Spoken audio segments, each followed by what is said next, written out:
In the 21st year of the Caesario calendar, a horrific disaster struck the kingdom of Granvold. The scene was chaotic and blood-soaked, and the survivors began to lose their composure. Everyone's faces were filled with panic and fear. Outside, monsters had surrounded the last human fortress. Where the remaining survivors had gathered, the soldiers set aside reality and rallied with a faint glimmer of hope. But the most terrifying thing had yet to appear. A cry accompanied by harsh wing beats drew everyone's attention. Before them, countless gigantic monsters bearing an overwhelming aura were flying in. Then, a massive creature slowly condensed magic in its mouth, and then it launched straight toward the people below. That attack was enough to wipe everything out, including the fortress's sturdy gate, which it crushed to splinters. The monsters outside seized the chance and poured in like a storm, weapons raised, threatening the safety of those inside. Their lives were taken more easily than anyone else's. Those enormous beasts gradually squeezed the tiny lives out of people. An unavoidable fate was descending before our eyes. They crept into every nook and cranny of the fortress, causing soldiers to flee in panic. Everywhere lay the corpses of soldiers who had fallen to the monsters, yet the creatures kept hunting humans until humanity's annihilation. Amid the smoke and flames, an anxious, urgent voice rang out. Nearby lay soldiers who had been fortunate enough to be rescued in time, all badly wounded, and the uninjured took turns tending to them. A soldier with a sallow face was being treated, and the other person's hurried voice rang out. That person was Will. He looked at everyone and shouted, "I'll heal him. Bring the wounded here quickly." Another man was brought over. Will knelt quickly and cast a healing spell to treat him. Will kept urging. Before it's too late, a subordinate nearby objected. "Lord Will, the gate is about to be breached. Please flee." He grew anxious seeing the danger close. "It's too dangerous for a top healer like you to be on the front lines." Those words angered Will. He turned and snapped at him. "Are you telling me to abandon them?" He ground his teeth, fully aware of the responsibility on his shoulders. As long as he kept healing, he would not let humanity be destroyed. At that moment, Will recalled his parents' admonitions, their words about his duty to the world and the power he possessed. "The lives of everyone in this world rely on you. From now on, you are the greatest healer in the world." Suddenly, an urgent call snapped him out of his thoughts. "Lord Will." At the gate, two people were looking for him. One of them shouted loudly, "Where is Lord Will?" He followed the call and saw a dignified general whose arm had been severed, his breath weakening. Will couldn't help exclaiming, "General." But he quickly said, "Set him down here." As soon as the man was laid down, a soldier urgently asked Will with worry in his voice, "Can you save the general? Without him, this front will." Faced with the question, Will answered firmly and quickly, "I will save him," then crouched and began casting magic. Those around were anxious and the tension thickened the air, but he spoke with certainty, "Because that's why I'm here." Will swiftly condensed magic around himself and the general, and a blue magic circle appeared beneath them. Then with a burst, a column of blue light erupted, astonishing everyone present. That energy enveloped the general's severed arm, restoring it back to him. The elbow joints, fingers, and even the bitten-away flesh gradually healed. After the arm was fully restored, the blue light slowly faded away. The general slowly opened his eyes and regained consciousness. He sat up with his arm completely healed, and the soldiers nearby kept shouting in celebration, "Truly deserving of Lord Will. The general has woken up." He stared in bewilderment at his once severed arm, which now bore not a single wound. Will smiled with relief and said, "No matter how badly wounded, I will heal them all. Now humanity's victory surely lies before us." The general did not answer, but only stared at his hand. His pupils twitched. Suddenly, he swung a punch straight at Will's face. Will couldn't dodge in time and took the blow. He clenched his arm so hard it went white, his voice irritated. "You just did something useless." The soldiers there and Will were stunned and didn't understand the situation. After taking the punch, Will held his face and looked at him. "What? Why did you hit me?" A bold soldier shouted, "General, what the hell are you doing?" But he seemed even angrier. He barked loudly, "Shut your mouth." His hand deftly drew the sword at his side. Will froze when he saw that move. The general plunged the sword hard into Will's shoulder, making him cry out in pain. The man's frantic demeanor and words terrified him. A murderous light flashed in his eyes. "This arm, why didn't you let me die?" The general pressed the sword into his shoulder, making him tremble with pain. He shouted, his voice full of fear and despair, "People like you who only stand behind to restore life. What do you know of our pain, our despair facing those monsters?" He glared fiercely at Will, grinding his teeth. "Just when I thought it was finally over, you revive me. How many more arms must we lose?" As he spoke, he pointed toward the soldiers, his voice laced with blame and exhaustion. Everyone here shared that feeling. They did not want to keep fighting. Only then did Will look toward the soldiers, his eyes widening in astonishment. Around him were nothing but wounded soldiers, nowhere left uninjured, some with broken arms, others blind, and others lying sprawled from exhaustion and pain. Will's face showed obvious bewilderment as he couldn't help but consider the general's words. "Impossible, I've saved as many people as I could. Does he mean everything I've done was meaningless?" A painful truth slapped him in the face, making physical pain seem insignificant.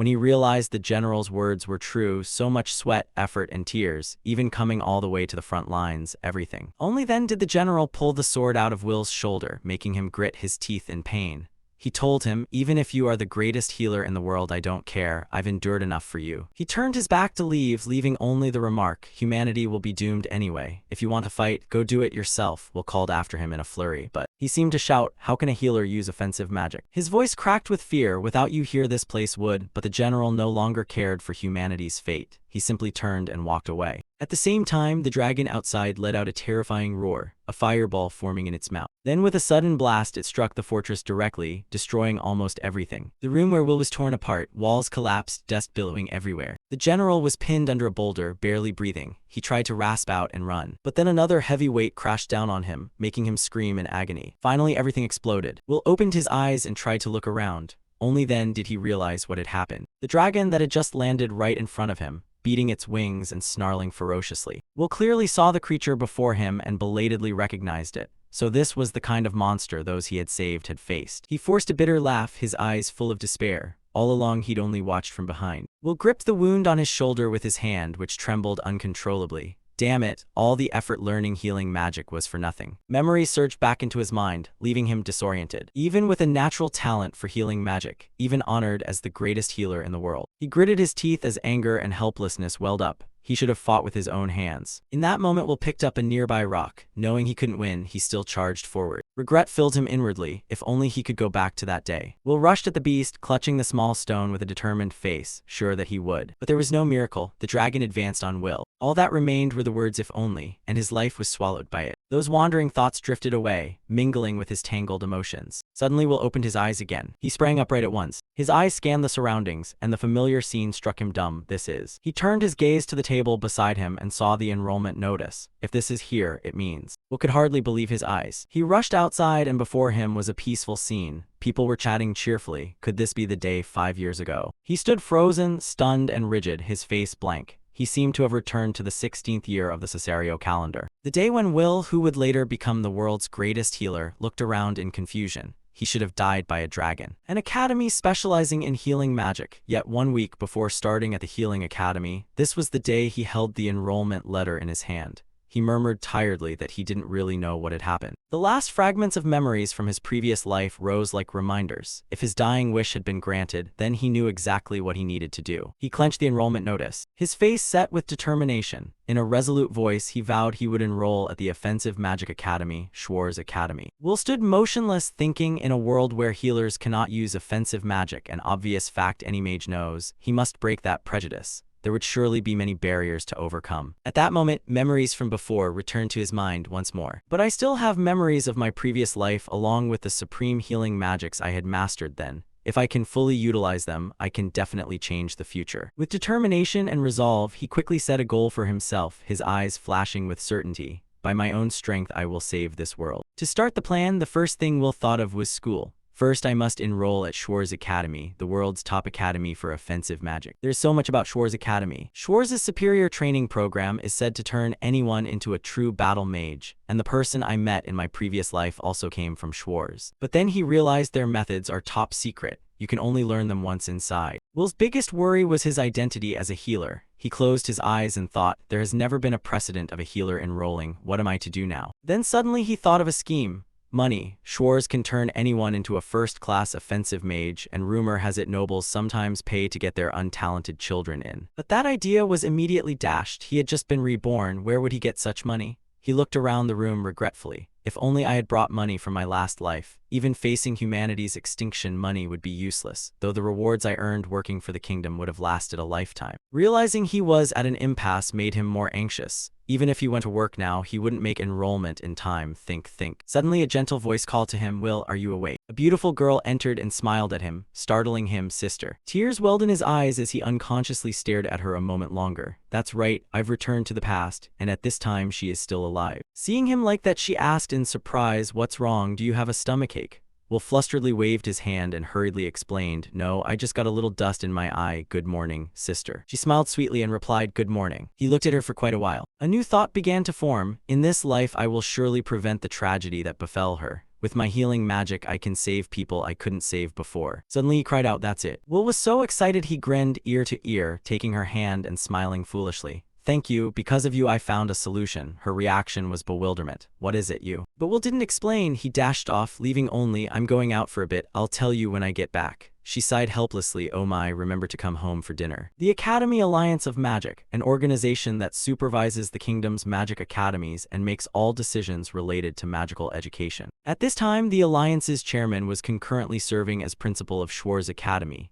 However, at some point the chairman stopped appearing at the Alliance because scene shifts to a vast manor. Moonlight spilled in. Ulnuram sat beside Marie's bed. Her face was flushed from a fever. He reached out and touched Marie's uncomfortable face. His eyes held worry and tenderness. "Marie, he is the chairman of the Academy Alliance of Magic and principal of Schwarz Academy, Ulnuram Goldgren." Ulnuram's expression grew sorrowful and bitter. "I'm sorry, the healer today doesn't have sufficient skill, but I will find someone who can cure you, so please endure a little longer." At that time, the chairman always had to stay by his sick granddaughter's side. Yet the healing magic of that era could not cure her. He sat by Marie's bed weeping, and then the little girl passed away. "But that's a matter of my previous life. Leave it to me." Will jumped onto the windowsill and called out, "I'll handle it." The man eyed the unfamiliar youth with suspicion. "You are?" Ulnuram then recognized him. "If I'm not mistaken, you're Will, the scholarship student from the Healing Academy, right? You jumped through the window, so you know of me." He raised his hand and began to explain, "Your talent in healing magic is already famous throughout the Academy Alliance of Magic. I didn't expect you'd be the sort to climb through a window to get in." He scratched his head awkwardly at that, thinking to himself that his former self would never have done this. Maybe dying once made him bolder. Will got straight to the point. "There's no more time for her or for me." He reached toward Marie confidently. "I can cure her." Ulnuram regarded him with doubt and caution. "What are you scheming?" He stretched out his hand anxiously. "Leave that for later. First, please allow me to treat her. The illness has progressed more than I thought." His eyes were full of worry and determination as he met Ulnuram's scrutinizing gaze. Ulnuram agreed aloud, which made him breathe a sigh of relief. "Very well, let's see what you can do." The two of them sat facing each other by Marie's bed. Will's face was a little tense as he looked across at her. Ulnuram watched him with extreme scrutiny, a terrifying gaze as if he were ready to send him off at any mistake. Truly the demeanor of a principal of a combat magic academy. Will took a deep breath to regain his composure. He slowly took Marie's hand very carefully. A stream of healing light spread out and filled the entire room. Will focused on casting the spell, thinking that his mana had decreased since returning, but he still remembered the healing formulas clearly. Seeing Marie's condition gradually improve, the treatment formula for Zora's disease for this child wouldn't be invented for another 2 years. But with his current ability, she slowly and gradually opened her eyes. Will let out a long, relieved breath. "Thank goodness." He broke into a radiant smile. "You're going to be fine." Seeing his handsome face, she blushed unconsciously. "But your strength is still weak, so keep resting." She turned away shyly and replied, "Yes, sir." Ulnuram asked anxiously, "Marie, are you really feeling all right?" Marie smiled happily and answered, "Yes, sir. I can't remember the last time I felt this well in years." His eyes glistened with tears as he looked at her with affection. He leaned over and stroked her head. "I understand." Moonlight streamed through the window. What a relief. Scene change. Ulnuram sat in the parlor discussing. "Thank you, Will. If there's anything I can do, I'll help however I can," he said without hesitation. "Thank you very much. This isn't a request." He made his request. "As you can see, my healing magic has reached a supreme level now. There's nothing more for me to learn in that field." He put his hand to his chest and answered clearly, "Therefore please allow me to enroll at Schwarz Academy." He looked slightly embarrassed and asked, "You want to enter a combat magic academy instead of using your healing talent? Do you understand what that means?" He replied with absolute determination, "Of course I understand." Ulnuram looked into the longing in Will's eyes, that gaze. He suddenly stood up, surprising Will. "Perhaps my authority exists for this very day." Looking at Will's determined face, he said, "I will make it a reality." The two stood and shook hands. "I approve your admission." Will gripped his hand tightly, utterly resolute. Scene cuts to a room where a man mutters to himself, "That old fox, I thought he just returned quietly, but instead he pulls a stunt like this." He held up a paper, a healer claiming they can keep up with Schwarz's curriculum.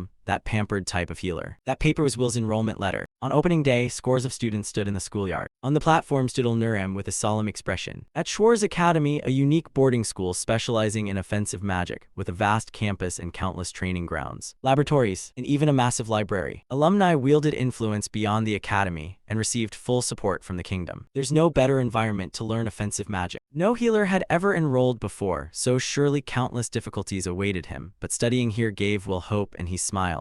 thinking he could become a battle mage too. The faces of friends and comrades, memories from his previous life appeared, and finally his own face right here. Now his life began a new chapter, his own destiny. After enrollment during class, Will's face contorted in pain, completely different from his earlier cheerfulness. The professor standing aside called, "Begin." He raised his hand toward the scarecrow. A magic circle appeared above his palm, and flames welled up accordingly. Feeling the mana converge, Will shouted loudly. But no flame was launched as expected. Around his palm there was only smoke after smoke. Contrasting with the sneers from the other students, the professor calmly remarked, "You failed again today." Then sternly issued a punishment: until you can shatter that target with basic offensive magic, don't think you'll get into the class. Go practice on the training field behind the building. Heard that? Will protested loudly. "Sir, can't you teach me how to do it correctly? Like this, I don't even know how to practice." The man pushed up his glasses and said coldly, "Teaching a healer is a waste of time." Even so, Will didn't give up and offered another idea. "At least let me study theory in the library." The man maintained an indifferent attitude and replied, "There are no books here for healers. Defy that and you'll be punished." While the two argued, someone summoned a fire spell and grinned, but that guy hurled the flame at Will's back. "Watch where you're going." He fell forward onto the ground. He tried to push his trembling body up and asked, "What the hell was that?" only to receive the attacker's contempt. Couldn't even dodge that. Ulp smiled coldly and offered a lesson. "This is an offensive magic academy. There's no place here for the weak who can't even protect themselves." He sneered with lowered head. In other words, getting hit was your own fault. Will was momentarily stunned. The professor sneered and added, Ulp said, "That's right. Wouldn't it be better if you went off to the Healing Magic Academy?" Seeing him agree, Ulps grew even bolder. "Go over there and have those gentle healers comfort you." Amid his jeering, Will fell silent and frowned in irritation. Late at night on the training field, Will sat on a bench and sighed listlessly. He looked up and mumbled to himself that there was no sign he'd be able to learn offensive magic. This situation didn't surprise Will much. He knew it would be difficult. The reason is that healing magic and offensive magic draw on different power sources.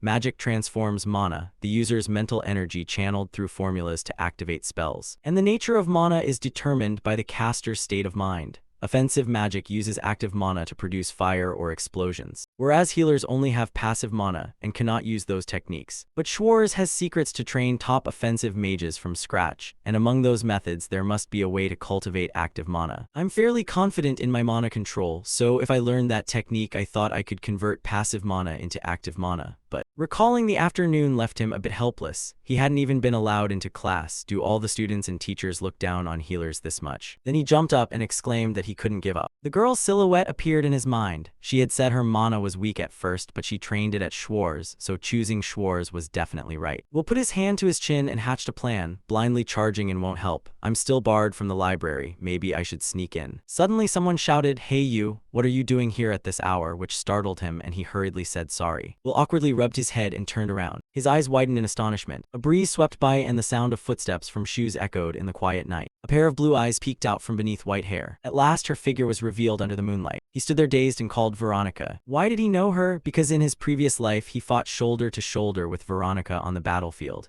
She had been a top offensive mage. And in the end, they parted ways in a painful farewell. Will felt secretly overjoyed to meet her again in this life. The nostalgia was real. Her spectral sword could cut anything in an instant. Just thinking that, he panicked and shouted because of the situation, "Wait, she's drawing her sword." On hearing that, Veronica responded plainly that there was a suspicious student here, so of course she had to be on guard. She began to question him. "What are you doing, trying to cause trouble or just practicing?" In Will's mind, he judged that she wasn't like the bullies. He absolutely couldn't take a hit, so he hurriedly waved his hand and said, "I'm just practicing." Only then did Veronica sheath her sword. "Good then." The two exchanged words. "You're Veronica, right?" "Yes, it's me, but..." She offered a reminder. "Do you always address your teachers so casually?" He reflexively apologized and only then realized, "Sorry, ma'am, actually, in my previous life she wasn't much older than me either." Seeing his puzzled expression, Veronica had to explain that she had skipped grades and become a teacher soon after, starting this year. Will scratched his cheek and said, "I understand," while thinking inwardly that Veronica is so young. Given Professor Veronica's talent, that's understandable. Determination appeared in his eyes. This is his chance. Because Will wanted to ask her for help, she might teach him offensive magic. But he didn't know if this plan would succeed. He decisively voiced his request. "I want to enroll in your class, Professor Veronica. What must I do to be allowed to join?" Veronica placed a hand on her chest and politely declined. "Sorry, but I haven't been assigned to teach any class yet. I keep skipping grades, so I rarely attend ordinary courses. This year, I'm working as a teaching assistant to answer students' questions. They think students feel more comfortable asking someone their own age, but she added that she was puzzled that nobody ever came to ask her anything, which made Will awkwardly let it pass. He understood why they were too afraid to ask, probably worried she'd draw her sword at the slightest provocation. But this made it an even better opportunity. I can freely ask Veronica to teach me, thinking that boosted Will's motivation. May I ask then? Veronica accepted calmly. Sure, it's part of my job anyway. He asked seriously. I'll ask directly, what does a healer need to do to master offensive magic? She was silent, as if considering the answer. Her eyes flashed sharply. I also sensed something unusual in your mana flow. So you're the new student everyone's been talking about. Will was surprised that someone like Veronica knew. You know about me too? It's rare for a healer to study offensive magic. I haven't heard of a case like this before. He returned to the main point. I heard Schwarz Academy has a method to refine active mana from scratch, if that method really exists. Then even I could use active mana. Veronica turned and delivered the good news. That method does exist, and I can teach you. Will brightened. Really? Well then, however. Veronica had to explain more clearly. You still can't actually use offensive magic. You have too much passive mana in your body. At this level, even if you refine active mana, it will just dissolve into that mass of passive mana. Even if you re-refine active mana by other means, once mixed with passive mana, offensive spell formulas still won't function properly. He wouldn't accept that and asked further. Impossible. There's no way for a healer to use offensive magic. The answer was, as far as I know, no. Having that attractive option ruled out put him in a terrible mood. Damn it, my plan is ruined, but I can't give up here. If there's no way, I'll make one. Then he forced a calm smile and said goodbye. Thank you very much, I'll think about this on my own. As he turned to leave, she suddenly called out, wait, I'm not finished. It's true that healers can't use offensive magic, but there is a way for a healer to become an offensive mage. Will felt puzzled and asked outright, sorry, what do you mean? Veronica gave an example. This is an iron sword. If you swing it, you can cut down and defeat an enemy. Her hand brushed along the back of the chair. Then she suddenly offered another example. And this is a wooden chair. Sit on it. Though not fully understanding, he replied, okay. Unexpectedly, Veronica lifted the chair easily. But even this chair, if you swing it and use it to strike, can knock someone down, making Will shudder inwardly at the thought with that spindly arm of hers. As soon as she set the chair down, she continued teaching. You don't think to use something that way because it was made for a different purpose, but you have the freedom to use it however you want. The same goes for these hands. Veronica gently stroked his flushed face. I can pat your head softly like this. Her finger lightly traced his lip, and then snapped decisively at his forehead, or I could make you feel pain. Seeing Will react so strongly, she asked, sorry, did I go too far? He replied in agony, it's fine. To sum up, it's all about how you use it. Anything can become a weapon depending on how you employ it. Will seemed to realize something. Could it be using healing magic offensively? She nodded, pleased at how quickly he grasped it. A student asks and the teacher answers. How strange. Why didn't you think of that until I mentioned it? It's due to the nature of thought and innate differences in mana amounts. That's why offensive mages aren't keen on healing magic, and vice versa. But you might be different. YOUR Chinese letter enrollment in the Offensive Magic Academy already proves you're an exception. In fact, your mana isn't like that of a pure healer. He looked at his palm and pondered, not like it. He hadn't realized either, but could it be because I've reverted? She drew a sword and placed it at Will's throat. You need to reassess it. Veronica's words carried seriousness, a fierce longing to fight within him. If you can achieve that, your healing magic will surely crush any enemy. After an evening of teaching like that, time passed, and the next day, standing on the training field, he couldn't help but recall what Veronica had said the night before. Her way of using examples was truly unusual, but it felt enlightening. And why did Veronica have no prejudice against healers? It's strange that she has a doctrine linking healing and offensive magic, as if. Suddenly the professor called out that nickname, the healer, which made Will snort inwardly. They won't even use my name now. He looked at the roster and said, today's class will have one-on-one sparring. Since the class has an odd number, you'll participate as well. He could only listen helplessly. Your inability to use offensive magic is your problem. Whatever the outcome, it's on you. The corner of the professor's mouth twisted into a sinister smile. I've finished pairing everyone. Your match is against Ulps. Hearing that guy's delighted laugh, Will didn't bother to get angry. It's an obvious setup. A sharp glint flashed in his eyes, and he looked toward his opponent, Ulps Omen, rumored to be the scion of a prestigious noble family, always surrounded by disciples. From what I've seen in class, this guy has the skill of a true offensive mage, not just writing on his family name. Ulps sneered with contempt. Healing magic won't cure humiliation, right? After I beat you to a pulp, you'll go home crying to your mother. Facing such cruel words, Will couldn't help but be angry. The corner of his mouth twitched, that attitude. If I were my past life self, I probably wouldn't care much, but I must admit this kind of person really gets under my skin. I also want to test Veronica's hypothesis from yesterday. I'll retaliate a bit, thinking that he raised his hand to call out, Professor, what is it?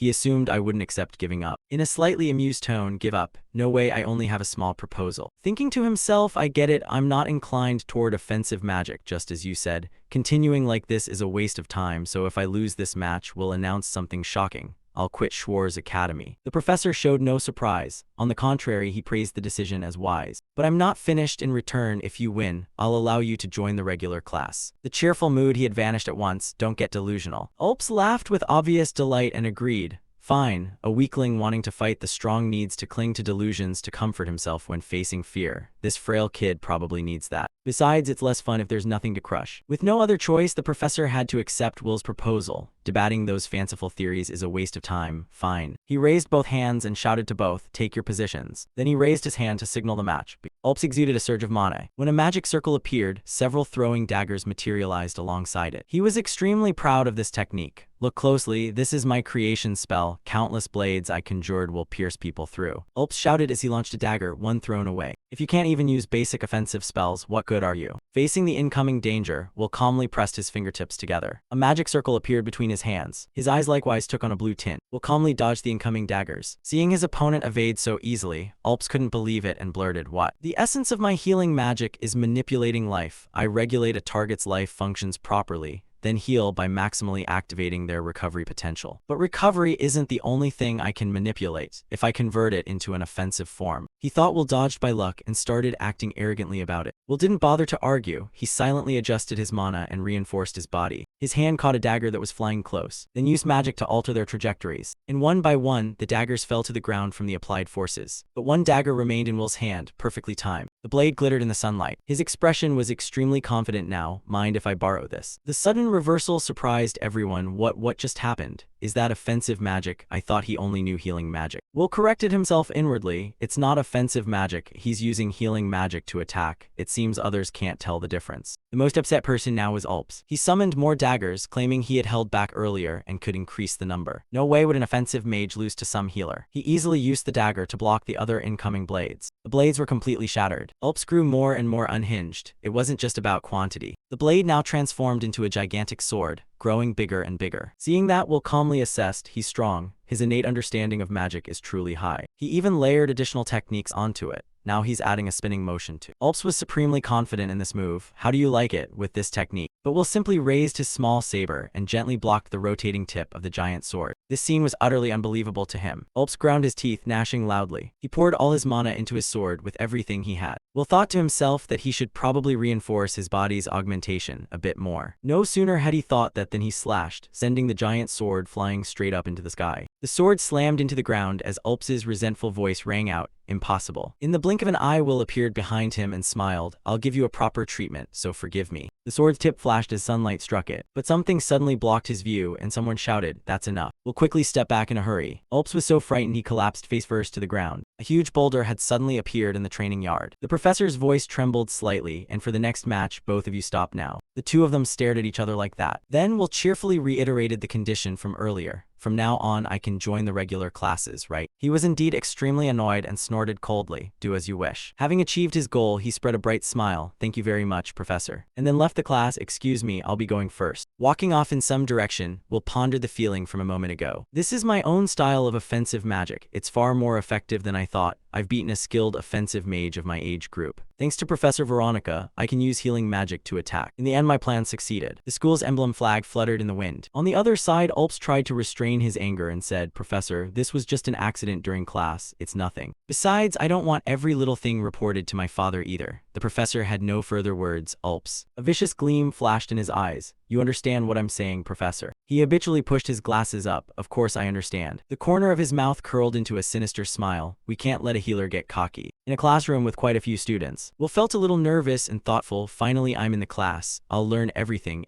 about offensive magic. The moment the door opened, it drew a lot of students' attention. The person who entered was quite familiar. He glanced up briefly and then left immediately. The professor stepped onto the podium and began, all right, we'll start the lesson on crafting magical tools. Since you're new, the content is still basic and the homeroom teacher will cover multiple subjects at once. Today's lecture is on crafting magical tools again. There's a similar class at the Healing Magic Academy. He blinked for a moment and smiled inwardly. How nostalgic. As he spoke, he drew on the board so everyone would understand better. Today we'll craft an ice bomb. The teacher will hand out materials. follow the assembly steps and remember to infuse mana into them. In my previous life, I only made healing items like potions. An offensive magic academy really is different. It's all weapons. They probably expect me to actively pour mana in, but mana itself isn't crucial for crafting tools. Most functions depend on the components. Thinking that, Will opened his pouch, so I can probably still learn this lesson. Inside were 2 items, a fragment of an ice golem's eye and powder from a fire branch. He opened the book to check their info. Let's see, mix the fire branch powder with the ice golem eye fragment. Suddenly, the ice golem eye fragment emitted a strange mana aura, which immediately caught Will's attention. This is. Without hesitation, he snapped to his feet and used a technique to enhance his physical strength and fling the fragment. An explosion occurred right in the classroom, and a massive block of ice formed on the wall. The earlier panic gradually subsided. The professor's shout rang out, "Hey you there, what on earth are you doing?" Will tried to calm down and explain, "No sir, it activated on its own before I could infuse mana." But of course the teacher wouldn't relent. "No excuses, I'll deduct points from you." Suddenly a sound came from behind him. When he turned, he saw Ulps's group sneering and laughing. It seemed they had sensed something strange was going on here. Then came the next class. On the table, a creature was confined in a cage. Mystical creatures class. A salamander. The creature and the student stared at each other. In the front row, only Will sat at a desk. The reason was that low scorers were pushed to the front. Focus on your studies. He couldn't help but stiffen at being so close to a salamander. It seemed to be trembling violently. The salamander suddenly spat fire at someone, but Will had anticipated it and held up a pan to shield himself. The puzzled professor asked why he brought a pan. Will replied confidently, "I thought it might come in handy." But when the teacher moved forward to confiscate it, as the caged creature inched closer, Will tried to tilt his back away, and inwardly he was certain, so that's how it is. They allowed me into the class, but had no intention of letting me study properly. Now what should I do? In the corner of the room, a student sat tensely. She looked quite worried as she glanced at him. After that, the harassment continued in the training yard. Ulp spat fire toward Will, but claimed he had slipped. Next in class, the professor assigned now solved this exercise. He hesitated and replied, "Sir, I haven't learned this section yet."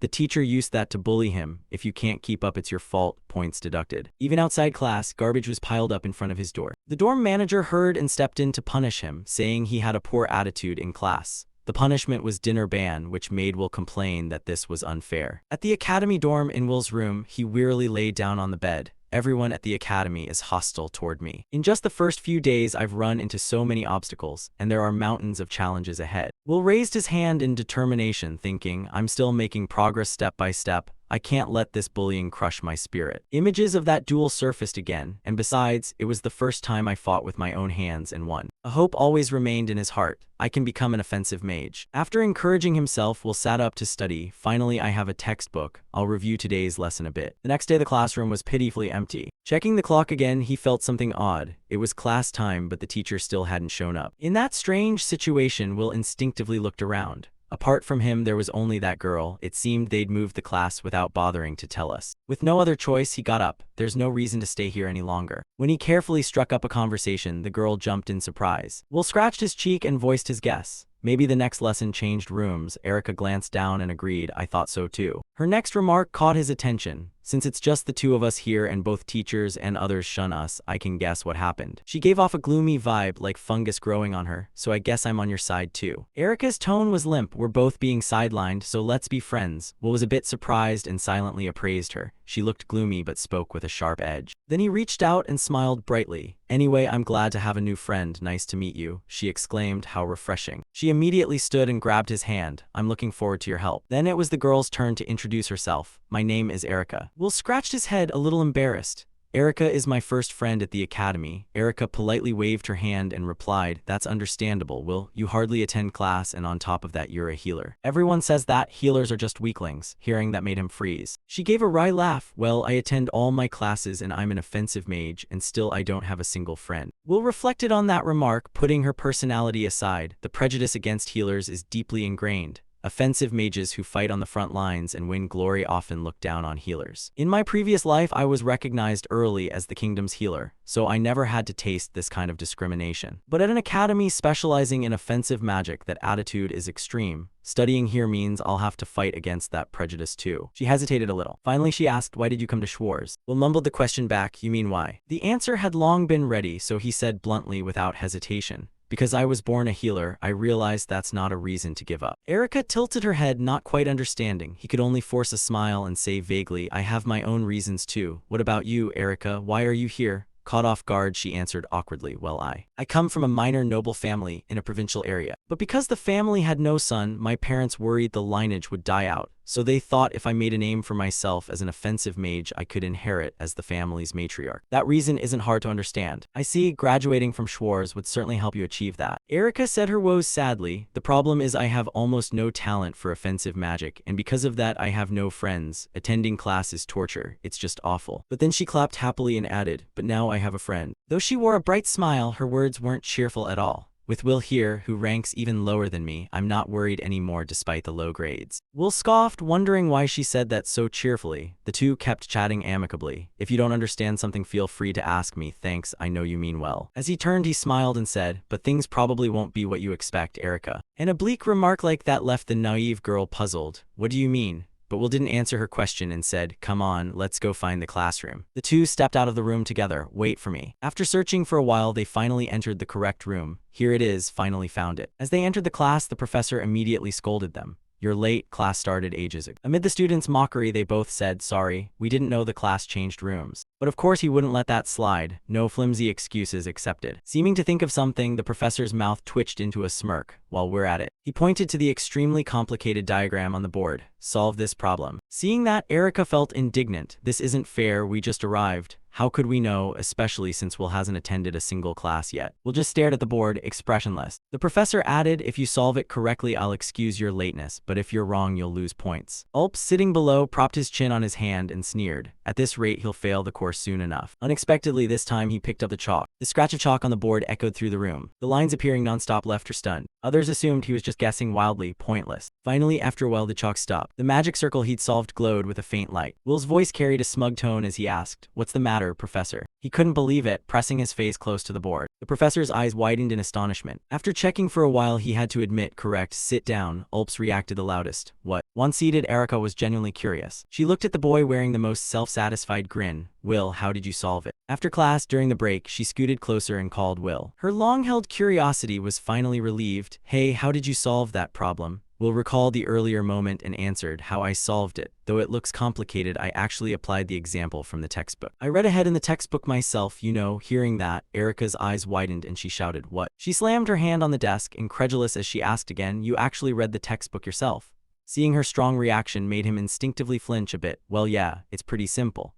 I only read it for the first time yesterday, but Schwarz's curriculum really lives up to its reputation as the world's top offensive magic academy. The material covers everything very effectively, systematizing topics from basic to advanced. If you master this, you'll easily surpass the level of a typical offensive mage. Still, without a magical talent, even reading it feels difficult. Back in my previous life, I was already good at studying, so that mindset plus the knowledge let me pick up offensive magic fairly quickly. After hearing that, a complicated feeling welled up in Erica. A healer who can do that, really? Wills, who are you, the greatest former healer in the world? While she trembled over that thought, Will was still nodding at his own diligent studying. Offensive magic textbooks are addictive, so I stayed up late to read ahead. Erica went pale. The content is terrifyingly difficult and should require a teacher to guide it. Will, I thought you were a trouble student. With that assumption, she clutched his sleeve and wailed, am I the class dunce? Am I going to be bullied? Oh, please don't leave me behind. He gently placed a hand on Erica's shoulder and reassured her, it's okay. I'll show you anything you don't understand. Will seemed to radiate a glittering aura. We're friends, right? Hearing that, her mood improved a lot. Will, thanks. Though he had just spoken sweetly, he thought darkly to himself. Of course, I didn't come to this school to make friends, but with her help, I can get a lot done. Will hesitated, then made a counter-proposal. Can you help me with something? After all, class isn't just theory. Erica, calming down a bit, remembered the next session is basic offensive magic. Images of the training ground flashed back. Oh right, that subject I always fail, the reason I was kicked out of all those classes. She now thought, but you should be able to do it now, you even beat Ulps. He had to be honest, no, I really can't yet. I still can't use basic offensive magic. Hearing that, she grew a little worried, so then. Will clenched his palm and said energetically, but I have a method. Shifting focus to the girl beside him, that's why I need your help. On the training field, the students stood neatly in line. While standing there, he recalled the basic knowledge he knew. offensive magic has basic spells and individualized spells. Basic offensive spells are designed so anyone can use them by analyzing the formula, memorize the formula, and you can cast it. He pictured Ulps using magic as an example. The kind of spell only a specific person can use is called an individualized spell. Even Schwarz's curriculum separates basic offensive magic lessons from sessions to train each student's individualized spells. Since the latter has no standard answer, even I can participate by using healing magic to attack. Lost in thought, the homeroom professor suddenly stood right in front of Will, but as for the former, if you can't use basic offensive spells, you'll never pass the course. This time he looked quite confident. Theory might be fine, but practice is another matter. You'll fail this subject if you can't use basic offensive magic. Will didn't argue, he calmly replied, yes sir. The professor led him to the scarecrow target in the distance.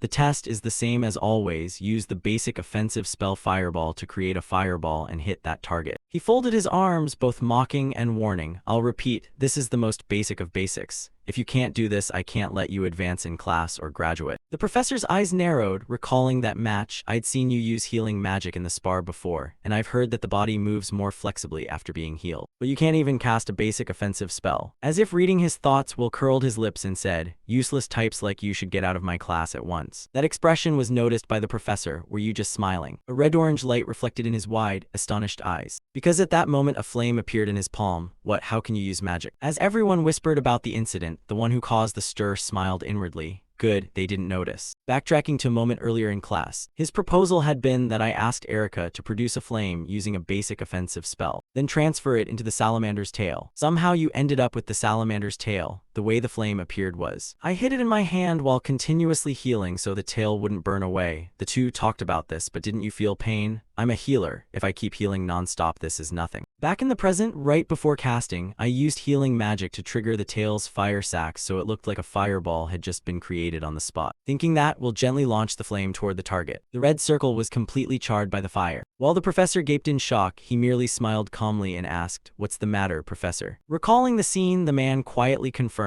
it was fire, no doubt. That's a basic offensive spell. Did this kid really just use offensive magic? The professor folded his arms and feigned composure. You passed. Step back. Will obediently nodded and replied, thank you very much, sir. In the crowd, the co-conspirator was as surprised as everyone else, and one person was grinding his teeth in fury that Will had successfully summoned the flame. In the classroom, Ulps shouted at the person in front of him. What the hell is going on? The professor propped his chin and asked confusedly. I'm trying to figure that out too. Why does that brat suddenly know how to use offensive magic? His attitude wasn't the usual mocking tone anymore. I'm not interested in that. Just remembering that irritating smile sent Ulps into a rage. How dare he defy me, and he's a healer to boot. Having him in the same class is unbearable. If I tell my father, he could disband this whole class. He said that and hurriedly collected himself. Wait a moment. He turned and left the matter to the other, then said, do whatever you need to, just make sure he's out of my sight. And so the unpleasant conversation ended, leaving the professor flustered and unsure what to do. If something outside class is discovered, the risks are high.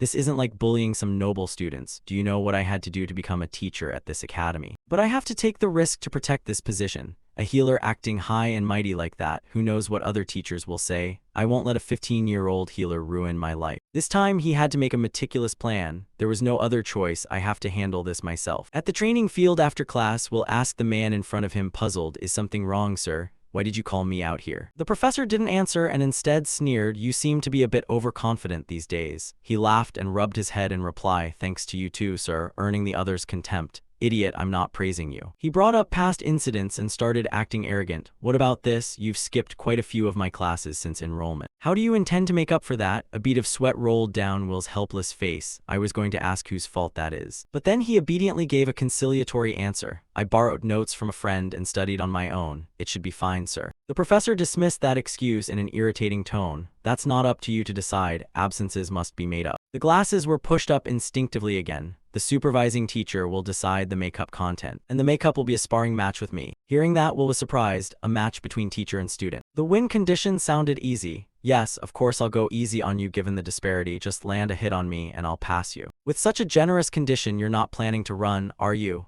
Unsurprisingly, he didn't answer immediately. Seeing his silence, the professor arrogantly thought, your attacks will never reach me. Let me beat you so you learn the gap in strength, then you'll know to obey. After a moment's thought, Will decided and replied, I understand, all right. At that, a vicious look crossed the professor's face. Perhaps as soon as he spoke, he formed a magic circle and said, then let's start right away. The large chunk of earth stuck in Will's memory. He'd seen the professor's magic once before. It was earth manipulation magic. The ground ahead trembled violently. Will quickly sprang back to dodge too fast. Suddenly, he noticed something within the rock. Immediately, another boulder jutted out, making evasion extremely difficult. Once again, when he looked up, Will gaped in astonishment. A massive stone column crashed down where he had just stood. The professor struck without hesitation and snorted, what's the matter, just dodging. Seizing a moment to catch his breath, Will assessed. Unlike an artificial construct spell, he was using the existing ground, so the attack's speed was extreme, and the attack trajectory was very flexible. He's definitely on a completely different level than Alps. His legs sprang up to jump again, but he was fairly confident in his speed. The evidence was that it still hadn't become too fast for him to dodge. In an instant, the distance between them closed. The magic circle beneath lit up once more. In the blink of an eye, two huge boulders appeared beside Will. Then they crushed together with no gap at all. The man who had made such a cruel move smiled. But things didn't go the professor's way. Will had a knife in his hand from midair. The hand holding the knife swung quickly backward. Unexpectedly, the professor's body was protected by stone. The blade couldn't move an inch further, it's solid. This wasn't going to do much. Will clicked his tongue and stepped back. Inside the rock, the professor sneered, pathetic. At that level, you couldn't break my earth crystallized iron armor. In this situation, he couldn't help spitting out, flashy name, isn't it? This time, he hurled cruel words. I've never heard of anyone using healing magic to attack. What a half-baked copycat. Claiming to be an offensive mage with such weak, sloppy magic is ridiculous. Will wasn't angry, he just sighed and said, Professor, thanks to healing magic, I've studied the human body very thoroughly, and I realized people normally restrain their own strength. Because the body can't withstand its full power, if you force an overlimit release, the body will shatter itself. The professor mocked in confusion. What is that, trying to lecture me? Since offensive magic doesn't work on you, you plan to run away with words. He raised a hand and laughed. Wait. He rolled up his sleeve to reveal some muscle. So even if you break your limits to unleash more power, this body still won't remain intact. A stream of mana flowed from Will's palm, but I'm a healer, so even if my hand breaks, it doesn't matter. He seemed to have realized something. As he spoke, he stepped closer. Of course, I don't like pain, but it will heal right away. Though flustered, the professor still thought it foolish. How could that trick break my earth crystallized iron armor? Will calmly said, just try me. A mad smile appeared on the calm boy's face. The man could only gape, unable to dodge in time. The punch swung hard down at the professor's firm face. The rock shattered, revealing his face covered in blood. He smiled calmly and warned, it's not good to arbitrarily decide a student's limits, you know. Will learned a new lesson since Professor Veronica suggested using healing magic to attack. He suddenly realized there's nothing more foolish than assuming something is impossible. I'm sure I'll become much stronger than this. Suddenly, he sensed something approaching. As he dodged to the side, a stone pillar shot forward. It seemed the earlier punch hadn't knocked the man out. The professor was now furious. Watching him struggle to stand and tremble, Will found it a bit amusing and reminded, hey, you said one hit and I'd pass. But the professor refused and snapped back, shut up, there's no witness here anyway. A magic circle appeared on the ground again to force me to admit I was struck by a healer. The earth rose into sharp rocky spikes. I will never accept that. In this situation, he only sighed in exasperation.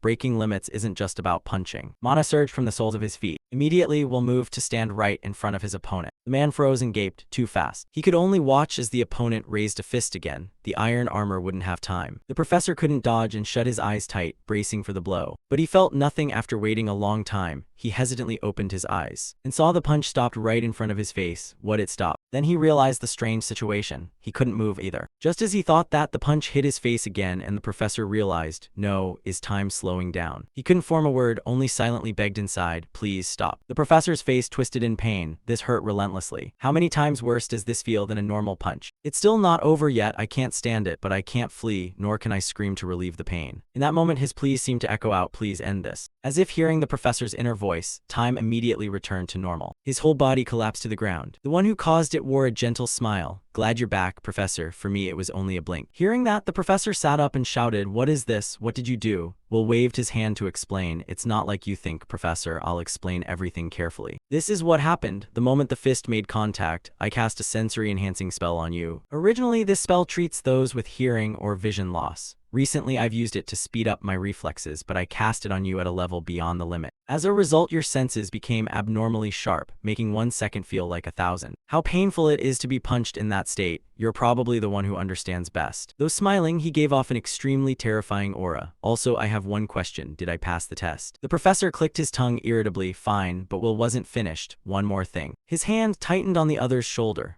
Perhaps you can't wash the discrimination that's in your blood, but if you dare block me again. An intense killing intent radiated from him. Then I'll make you taste pain so your body remembers it forever. The professor trembled in fear. I just want to study in peace, and of course I don't want other students bothering me. Then feigning nonchalance, Will spoke extremely politely. Will you grant my request, Professor? Time passed like that as the sunset light bathed the school. Walking down the corridor, he couldn't help thinking what the hell is wrong with that name. I always assumed healers lacked combat ability and were weak with no will to resist. Everyone says those people must obey our offensive mages. But he's completely different. Not only does he have formidable combat skill, his will is so strong it radiates killing intent. What a small world. Ulp showed up at just the right moment. He looked extremely pleased as he asked, Professor, has he finished the check? Then he snickered, thinking now he's even closer to being expelled. But suddenly the professor shouted in order, shut up. He shoved his face close and warned, don't touch him again. I'm saying this for your own good. If you think he's just a regular healer, you're terribly mistaken. Ulps of course didn't believe it. Frowning, he retorted, that's not something I want to hear. Did you forget if I tell my father? That familiar line no longer frightened the professor, so go ahead and do it. In his days, the professor continued, and come to think of it, if you really can do that, why not throw him out instead of targeting me? Before leaving, he dropped a hint. If the clan acts on your advice, there's a good chance he'll quietly come back later to bite us. The empty corridor now held only Ulps. His fist slammed hard into the nearby wall. A curse spat from his lips. Damn it. The next day after class, the book was closed. We'll stretch for comfort, so peaceful. He'd already guessed why things turned out this way. It seemed the professor had properly warned Ulps. He still shot Will hateful glares sometimes, but no longer dared act. Erica came over to ask about the homework while Will was thinking, which helped him focus on studying, but it still wasn't enough. That bloody scene reappeared. To change that doomed future for humanity, I need to be stronger. But outwardly, he calmly explained to her, the idea of using healing magic to enhance is good, but what I've been doing is simply punching with everything I've got. After he finished teaching, Erica left satisfied, leaving Will alone. Sensory enhancement is mainly for intimidation. Compared to the variety of offensive magic, I'm still far behind. I need to devise new combat methods. He carefully asked the person before him, that's what I'm thinking. What do you think? Once again, Veronica appeared and met Will. Professor Veronica. Veronica closed her eyes and spoke in a cold voice. I wanted to say something earlier. Will replied morosely, reluctantly, yes. She folded her arms and smiled in praise.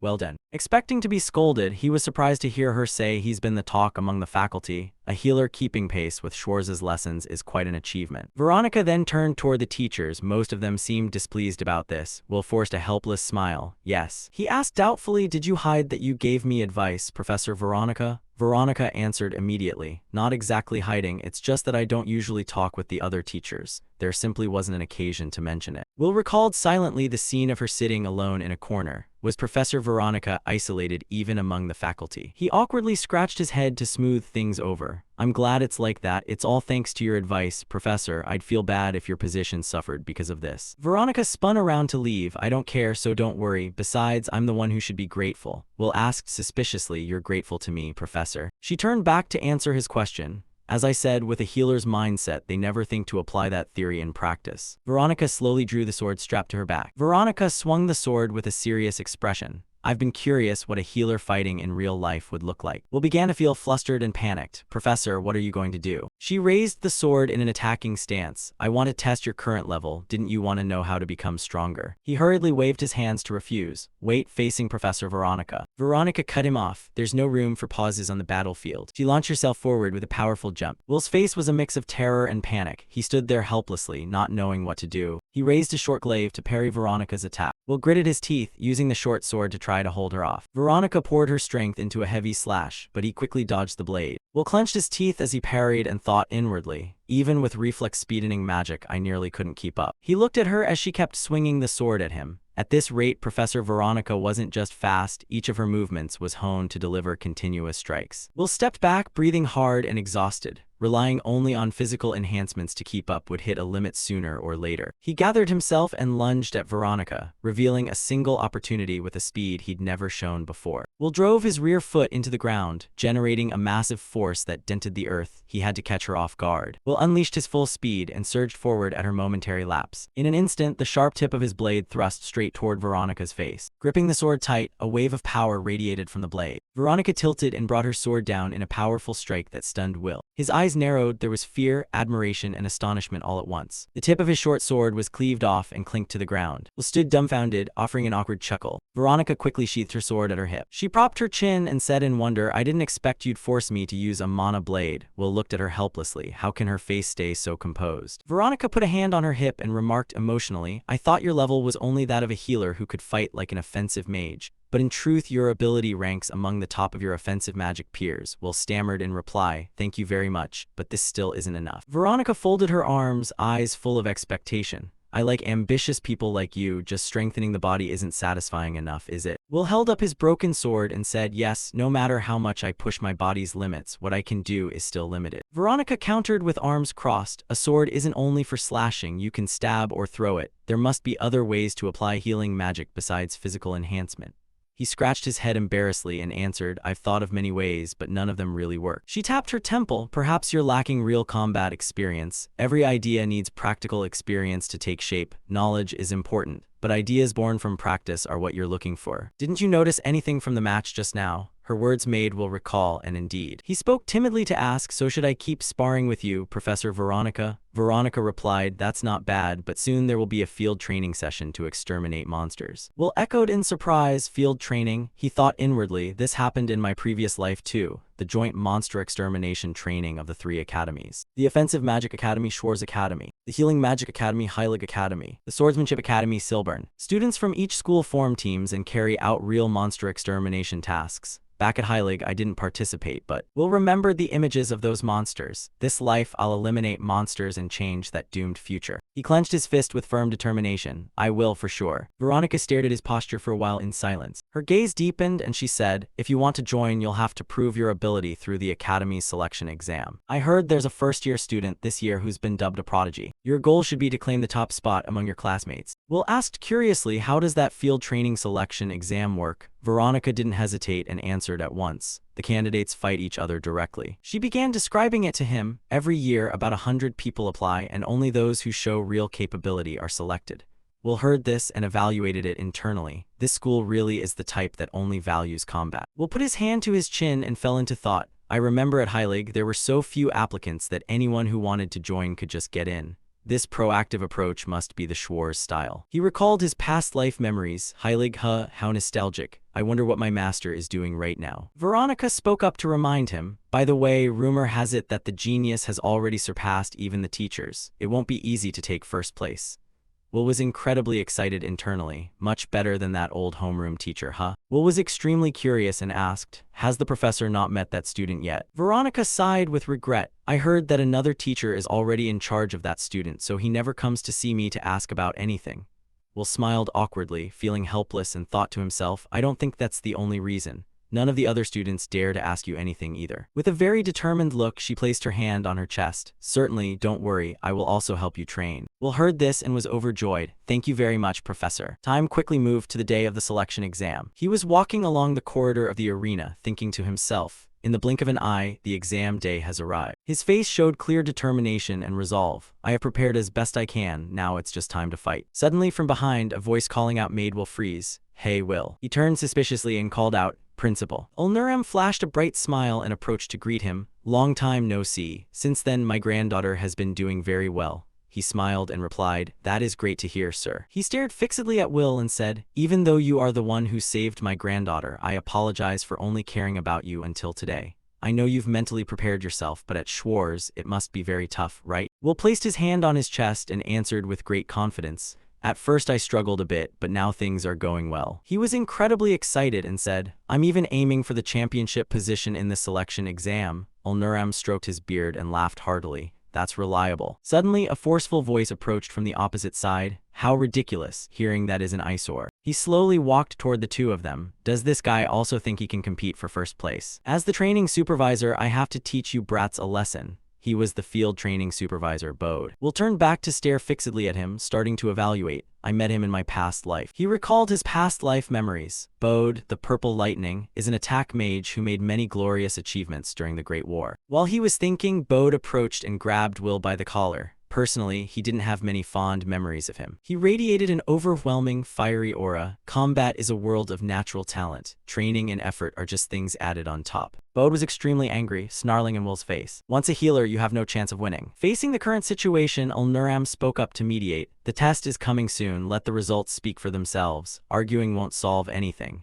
Bode heard this and dropped him, arguing, this is my way of teaching. He turned his back with a very confident look. Furthermore, the opponent you have to face is my Sirius. A teenage figure who had been in the distance approached. That young man was Sirius Bluenote. Will's gaze stared fixedly at him. Looking at the familiar figure from days past walking toward him, that was the genius Sirius Bluenote, the opponent he needed to defeat to take the lead. Two sets of determined eyes moved forward and stared fixedly at each other with resolve. Ulnuram stroked his beard and sighed in appreciation. That's passion, very good, but it's almost time. Come on, don't stand there stupidly, let's go. The candidates quickly lined up to enter the arena. The entire grandstand was full of explosive excitement. The candidates lined up neatly to listen to the commands. Will turned to the side and asked, Erica, are you participating too? Erica sobbed helplessly. If I don't participate, my pocket money will be cut off. The boys behind turned to look at him with sharp, glinting eyes. Will helplessly gave an awkward smile. I don't want to be here at all. Ulnuram stood in the middle of the students and gave a speech. I am very proud to see such a large number of candidates applying this year. Let your passion and will to fight burn brightly. He raised a finger and began to explain. The preliminary round is about to begin.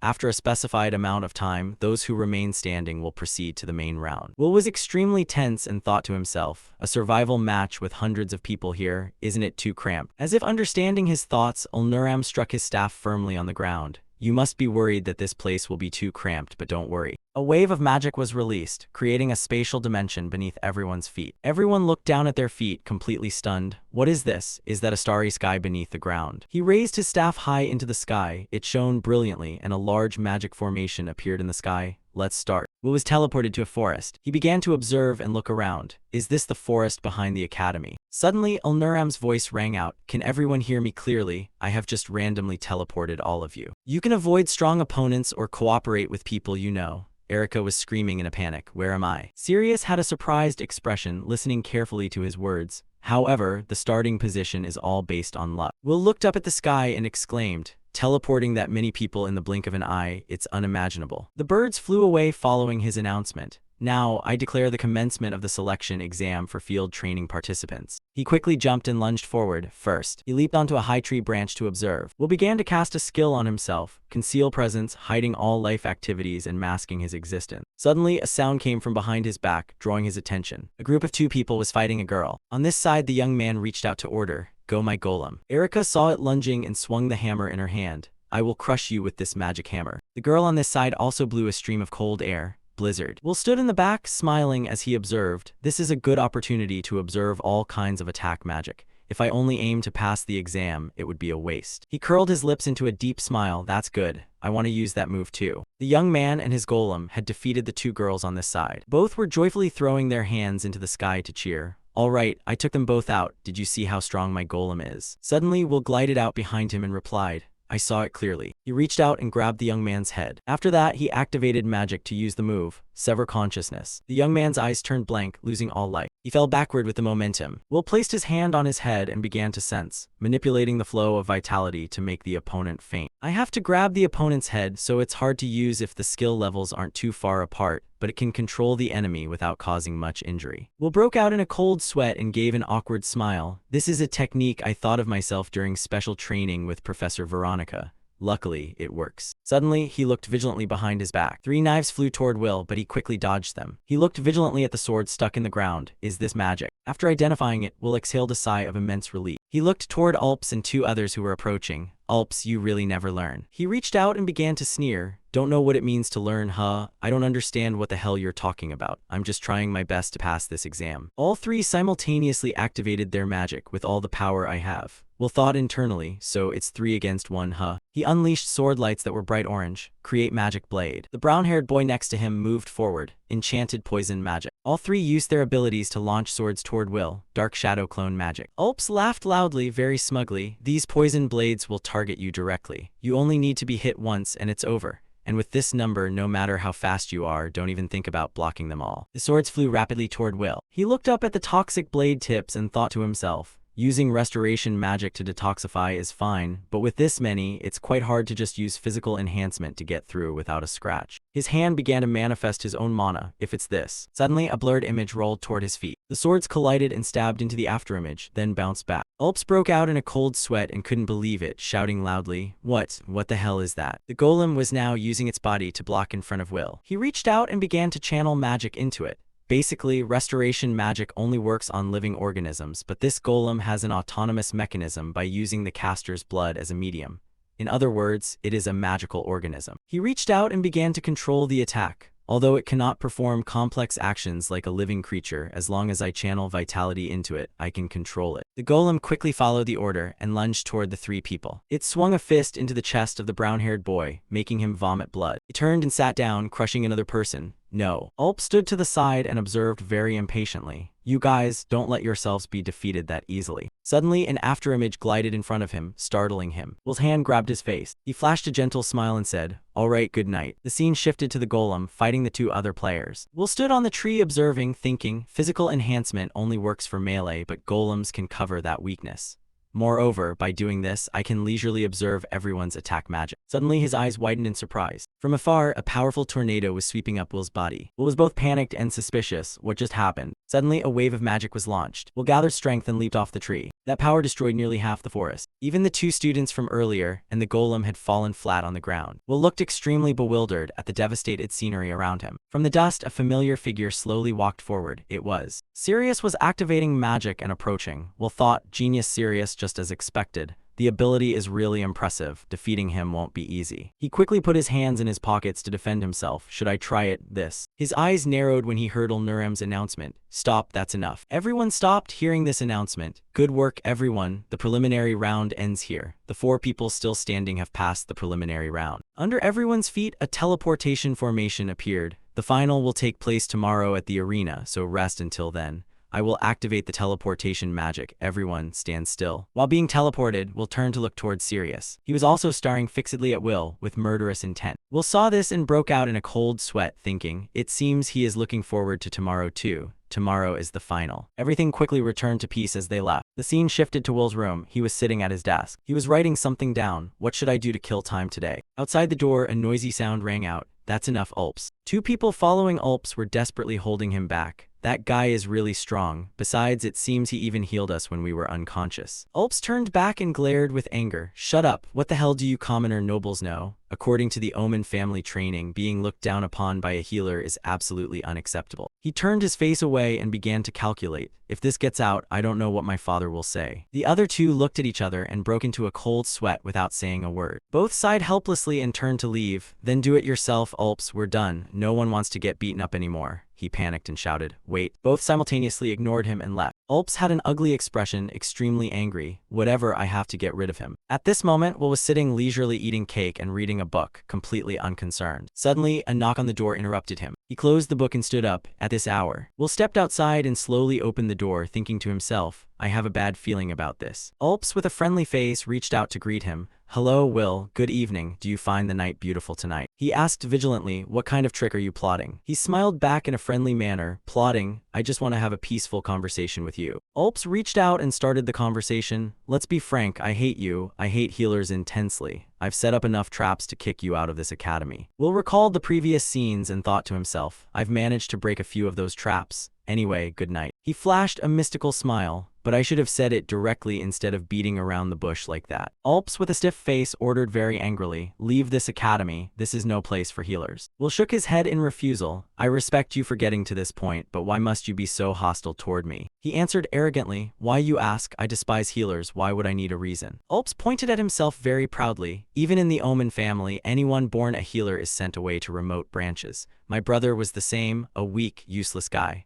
He started remembering his brother. Even when mocked, he would just smile it off. A proud attack mage and a pathetic healer are two completely different levels. Will darkened his face and replied, Is that the education rooted in the minds of nobles? Ulp spread his arms wide with an authoritative tone. If you understand, then get out of Schwarz. This is no place for healers. Will's face hardened. You think I'm going to say I'll give up? He responded with absolute certainty. I'll make you say those words yourself. Greed flickered in Ulp's eyes. You have family you care about, don't you? His face tightened as he stared fixedly at him. What? With a smug expression, Ulps began to recount. I had my servants outside investigate you, Will. Growing up with your sister in a remote village, the two of you must be very close, right? Will's face visibly darkened. If I order my subordinates, what will happen to her? I'll let you imagine it yourself. He leaned in close to Will and asked, well, have you decided yet? He calmly replied, yes, I have decided. Just as he was about to put on airs, he was suddenly grabbed by the throat. If you understand, then get out right now. Pack your things. Will used his hand to forcefully shove him backward. He sat down and twisted his arm. Ulps trembled and pleaded, stop it. Will, with a completely indifferent expression, applied more force. I told you, didn't I? I have already decided. Ulps wept and screamed in despair. Stop. With a sharp scream, Ulps lay on the ground, wincing in pain. He continued to mutter, you think you'll get away with this? As long as I show them this broken arm, the Academy won't let it slide.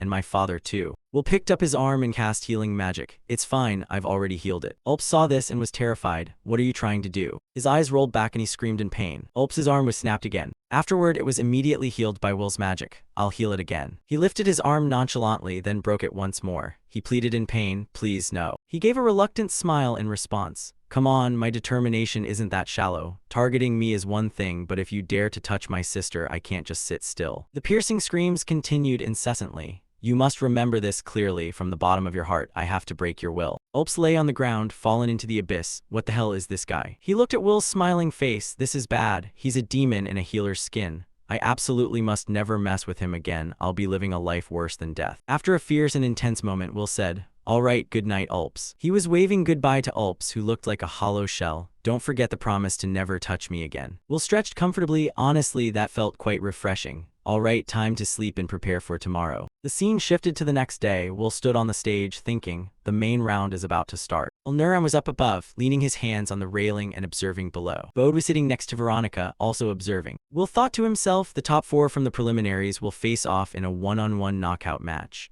But he put his hands on his hips and said, I didn't expect you to make it through as well. Erica stood timidly in front of him. Erica helplessly recalled, I just created a wall of fire and used defensive tactics. It was also luck. Actually, I didn't take anyone down. Will heard this and was helpless, an attack-type mage who defends from start to finish. That's a rare find. He stared fixedly at Erica, worried inside. But can you hold out if you keep playing like that? She spoke timidly, we are friends after all. Why don't you go easy on me a little? Will replied decisively. No way, I knew it. She reached out to take a combat stance. Anyway, I've passed the minimum score, so now I'll just try my best. Seeing this, the referee raised a hand to signal. Then, the match begins. Erica broke into a cold sweat and cast her magic. Come on. She launched a fireball toward Will. He quickly used his hand to form a shield to defend himself. His face remained unchanged as he thought, orthodox fire magic. With fire power at this level, my healing magic can still handle it just fine. Will looked opposite and muttered, sorry Erica, but I can clean this up easily. Suddenly Will's face became incredibly surprised. Something is wrong, this is. Erica continued to launch another fireball. It's not over yet. Will quickly dodged to the side so the fire wouldn't get close. He looked on in surprise at the flames surrounding him. The flames that hit me are burning continuously and won't go out.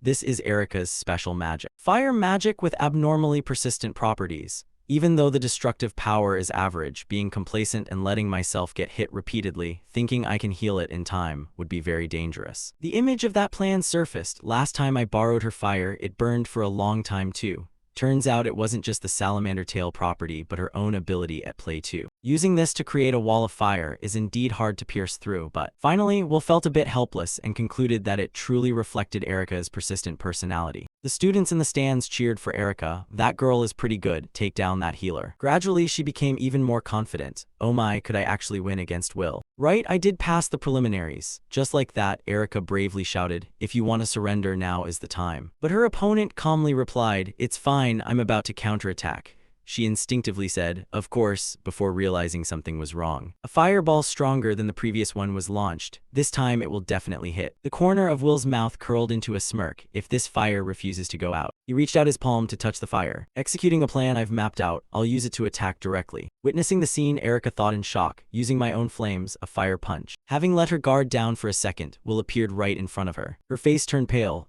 Erica shrank back and gasped, I surrender, causing him to halt in his tracks. Because she was too scared, she slumped to the ground. The announcer's voice came through the speakers. The winner, Will. From the stands, there were low insults. Even so, Will felt no anger. Even if you win, healers aren't respected at all. However, they turned and insulted Erica. Don't surrender so easily, and you call yourself an attack mage. Making her hold her head, trembling in fear. Just a moment ago they were cheering for her. I'm sorry, I'm sorry. He held her hand to comfort her. Don't worry about it, I think Erika fought very well. At the same time, he also healed Erika. You will definitely have a chance to pass. Looking at their joined hands, she called out blankly, Will. The romantic scene was broken by the appearance of someone. No way, that cannot happen. Erika grabbed Will's shirt in fear. Bode sneered, raising a finger, just try to think about it, and spewed out words that were anything but pleasant. Healers are just useless trash. Surrendering to that kind of trash makes you even worse than trash. Just like that, Bode radiated a terrifying aura as he made his decision. You obviously failed. Get lost right now so you don't bother anyone.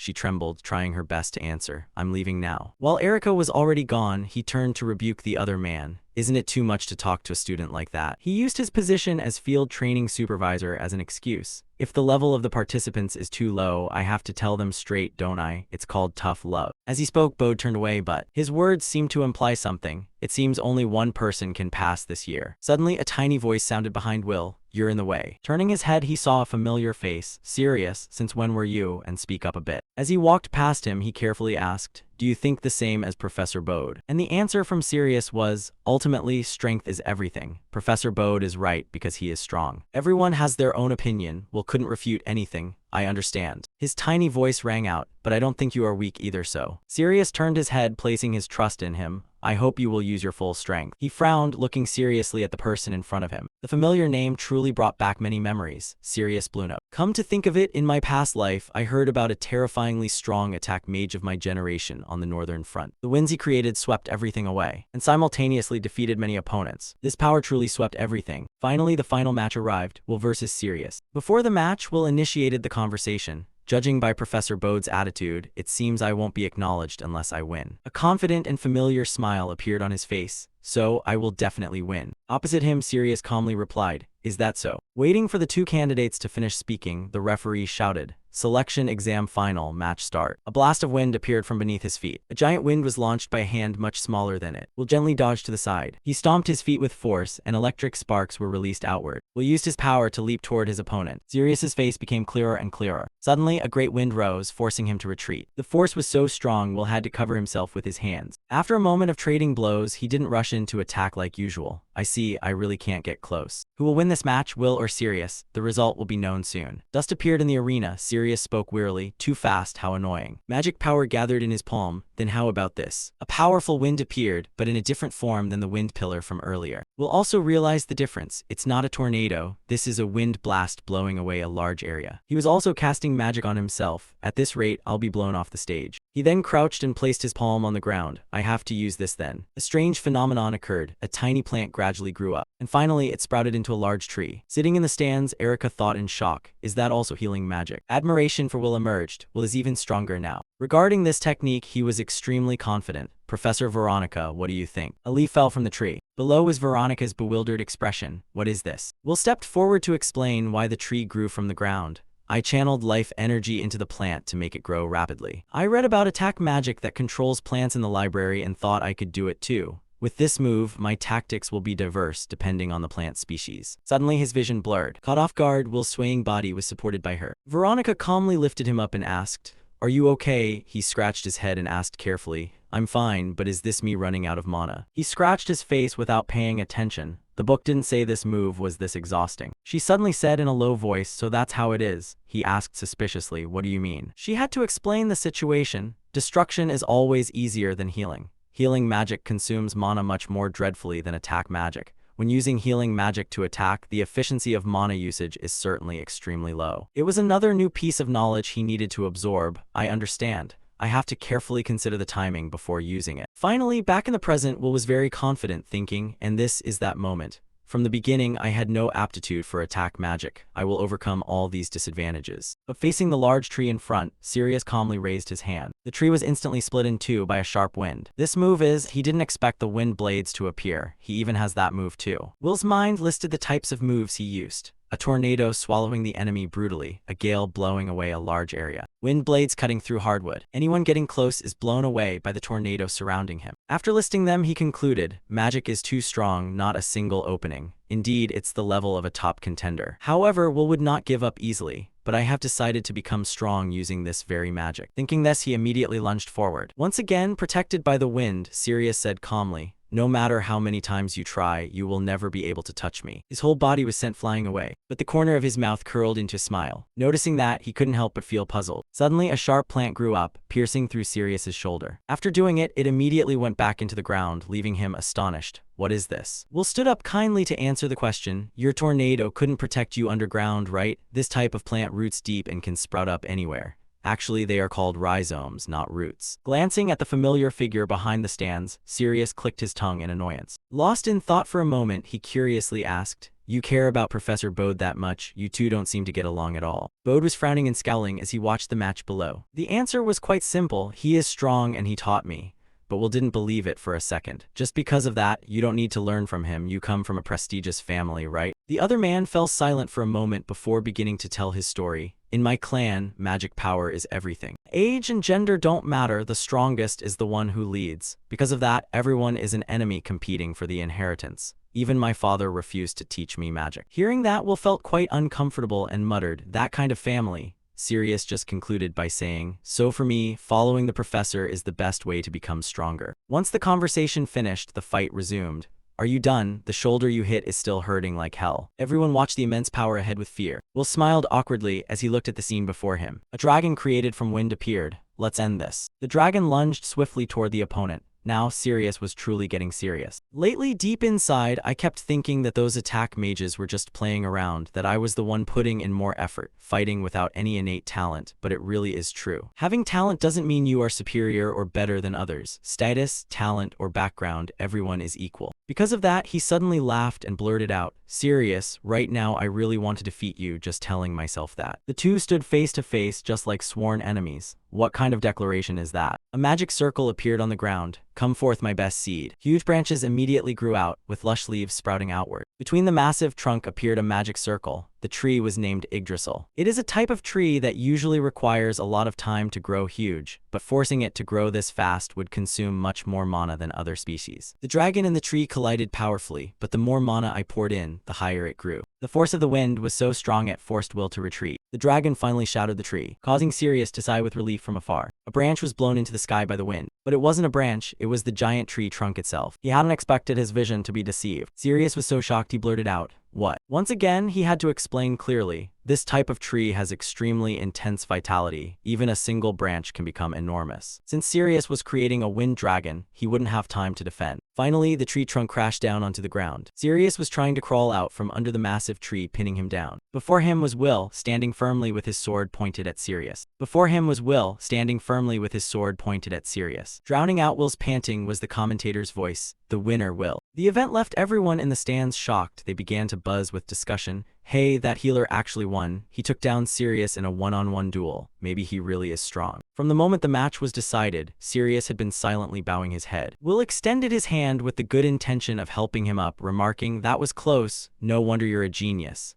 But contrary to that warmth was Sirius's disappointment. "Still not good enough." Will was surprised to hear this. He commented on the match. "What do you mean by not good enough? That was a wonderful match." At the same time, a voice rang out, "How disappointing," accompanied by a powerful bolt of lightning striking directly onto the arena floor. Smoke rose after the aftermath of the lightning. Sirius took the hit head-on and passed out. Bode walked over and easily used his foot to break the tree trunk, pinning Sirius down. He used one hand to lift him up skillfully. Bode just carried Sirius away, angry and disappointed in him. "You failed, Sirius. I will retrain you." His words made the people in the stands gasp. That's too harsh. Bode imposed his own thinking on everyone and became increasingly angry. "The crowd down there thinks like me too. There is no way I will accept a healer winning first place." Seeing his aggressive attitude, no one in the stands dared to resist. They didn't even dare to move. Only Will, who dared to speak up and was the one with the most right to speak at that moment, was frustrated by his words. "That's too much. I am the winner, but that doesn't mean Sirius is weak. That was an evenly matched fight, and if we fought again." Bode's gaze toward him became extremely fierce. He didn't want to hear objections. "Don't you dare talk back to me. A good match, you say, a promise for the future. You fools, on the battlefield, strength is everything. Losing means being treated like trash and dying. That's it." Will sensed the ugliness in this man's personality. He felt resentful for Sirius, even his own student. Will confidently pointed at himself. "Then I have already defeated Sirius, haven't I? I have proven my strength." The rage in Bode's heart grew even larger. His voice became terrifyingly low. That level of strength. Bode slowly walked over and loomed over Will to put pressure on him. But he remained calm and began to reason with him. It's true we can't fight, but we support everyone with healing magic. It's a division of roles. If we don't know how to work together, humanity will perish. Bode listened to this and fell silent for a moment, his facial muscles still not relaxing at all. Bode made a motion as if brushing dust off his shirt, his voice flat. My student held the front lines to save you healers so you could run away.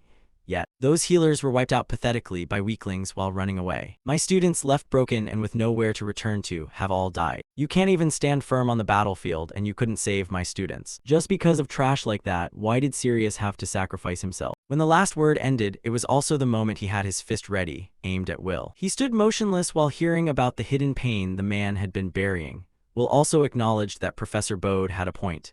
Thinking of this, countless images from the battlefield flashed through his mind. Then he reminded himself, but an era where monsters become more ferocious is about to arrive. When that happens, those holding power are not allowed to be selfish anymore. He clenched his hand into a fist and slowly spoke. In that case, those who have nothing in their hands like me need to become even stronger. If I defeat you, will you acknowledge me? Bode lowered his hand, his lips curling into a smirk, treating what he just said like a joke. Bode turned to instruct the referee of the previous match. Hey you, as soon as I declare the match started, take that kid and get out of here. The man was surprised and wanted to ask again to confirm. Professor Bode, don't tell me you intend to actually fight. Bode answered with certainty. Once it's a selection, I make the rules. The referee, while carrying Sirius away, glanced at Will once, filled with worry. But in his eyes at that moment was determination, not a single trace of fear. Seeing the scene before him, the referee could only shake his head and sigh. As he took Sirius out of the arena, a tougher fight officially began. The special match, Bode versus Will, began. Bode rubbed his hands together to warm up, and a powerful energy was generated. He was filled with confidence and contempt for his opponent.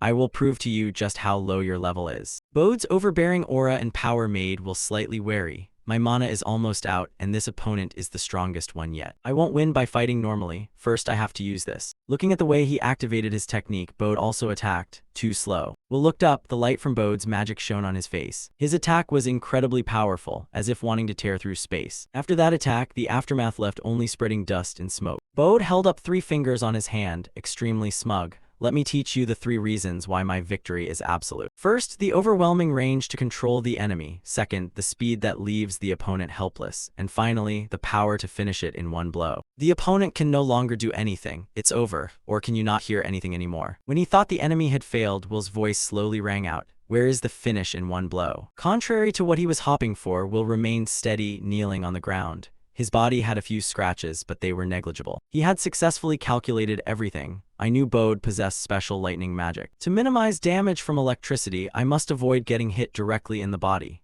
Even if I'm skilled, if the brain or heart is hit, healing magic can't save me in time. So I created a blood vessel that conducts electricity extremely well. Conducting electricity from my arm down to my legs and then straight into the ground, dispersing the current to minimize damage. Doing this much was just enough to hold out. Will manifested his power once more, feeling more confident. Now it's my turn to counterattack. Bode scratched his head, still full of contempt. Looks like you had to fight for your life to endure that hit, but Will didn't pay much attention to his words. He continued to channel his internal energy. Physical enhancement. The unexpected happened. He couldn't execute the technique. His body felt devoid of strength, causing him to stumble forward. He looked at his 2 hands. His body was shaking violently. What? I can't channel strength into my body. Bode had guessed it. He explained the mechanism of his technique. The absolute rule is that anyone hit by my deadly lightning will be paralyzed and unable to move. Will still refused to give up. He raised the hand that had been pierced by the knife to attack, accompanied by an exclamation. This is bad. Bode's smug smile appeared again. He maintained his disdain for others. Remembering back, you were fine a moment ago. Bode attacked him directly once again. This time, it seemed even more powerful than before. In the stands, Erica was worried for him to the point of tears. Will was still trying to resist the rapid-fire magic waves. He cursed internally. Damn it, he really is strong. His unique magic really has no openings. Now I understand why he's so arrogant. Even so, I've decided I will win. As soon as that thought was set, Will placed his hand on the ground. This is my last seed and also my last magic spell. Plant manipulation. Grow water guardian tree. As soon as he finished speaking, a massive tree grew up to block the view. Will had calculated everything very carefully for this move. This species absorbs and stores a huge amount of water from the soil.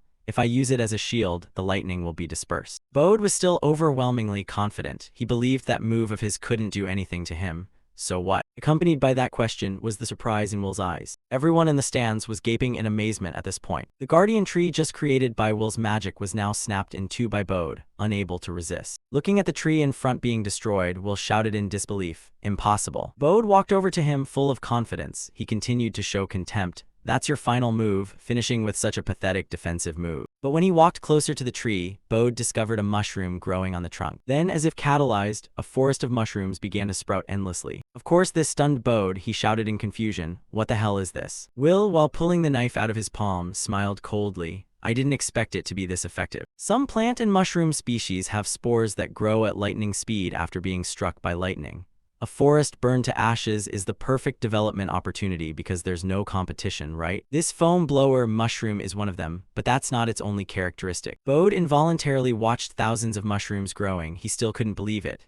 What? Not long after, a strange sensation spread throughout his body, making him panic. Bode looked at his arm. At this moment, his whole body felt like it had electricity running through it. "My whole body is numb." Will seized the golden opportunity. Now is the time. He lunged forward with a punch filled with his own strength. Faced with that situation, Bode was not worried at all. He was still smiling. Bode quickly counterattacked. He punched Will directly, sending him flying. Will couldn't react in time to the counterpunch. He fell directly. Looking at Will kneeling there made him despise him even more. "Fool, obviously I'm superior in close combat. My specific magic is electricity control. If I use electricity to enhance my body and move at high speeds, that little bit of numbness is nothing at all." Will's body shook. He clenched his hands to steady his body. He still couldn't believe it. "No way, even after going this far, I still can't win." Bode's gaze became sharp. He gritted out each word clearly as if passing judgment. "Then you have lost." As the words ended, Bode prepared to unleash the final blow to finish him off. But at this moment, Veronica appeared. She pointed her sword at Bode, demanding him to stop. "That's enough. Isn't this going a bit too far? Professor Bode." Bode paused slightly, laughing sarcastically. He turned and pushed her sword away. "Veronica, don't interfere when you're just a rookie." Will, trembling over there, realized he had a savior, Professor Veronica. Veronica wanted things to end here, she argued logically. "The match is over. Going further will only hurt him for nothing."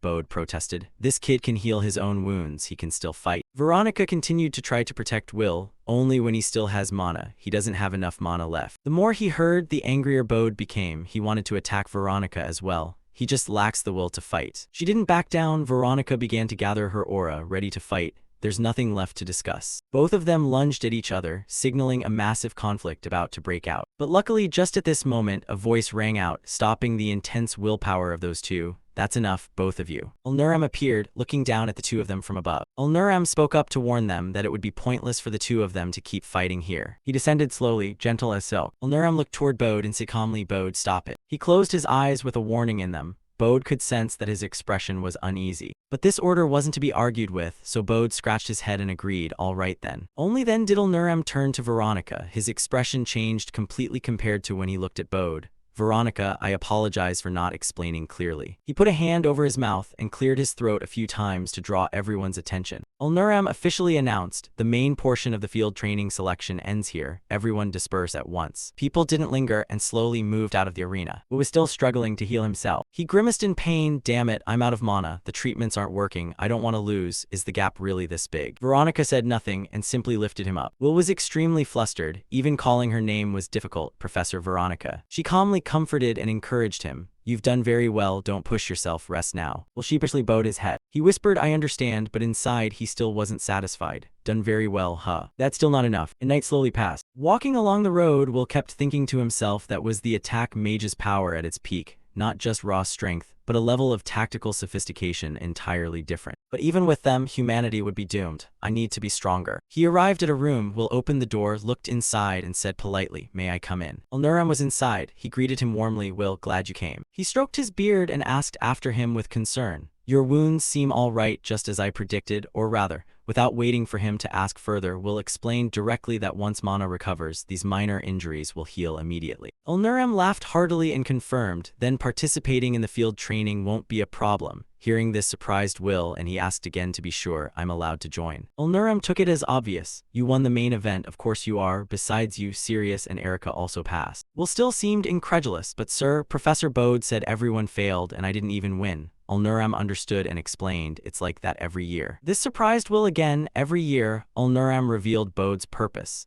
He says failing everyone is meant to create pressure to awaken students' true potential, but in the end he still passes a few people. After all, field training involves many dangers. It's how he proves himself as a proper teacher. We'll assess the man is awkward, but I can see his reasoning. In his past life, Bode always fought on the front lines for humanity. No doubt he was one of the heroes who strove to save the world.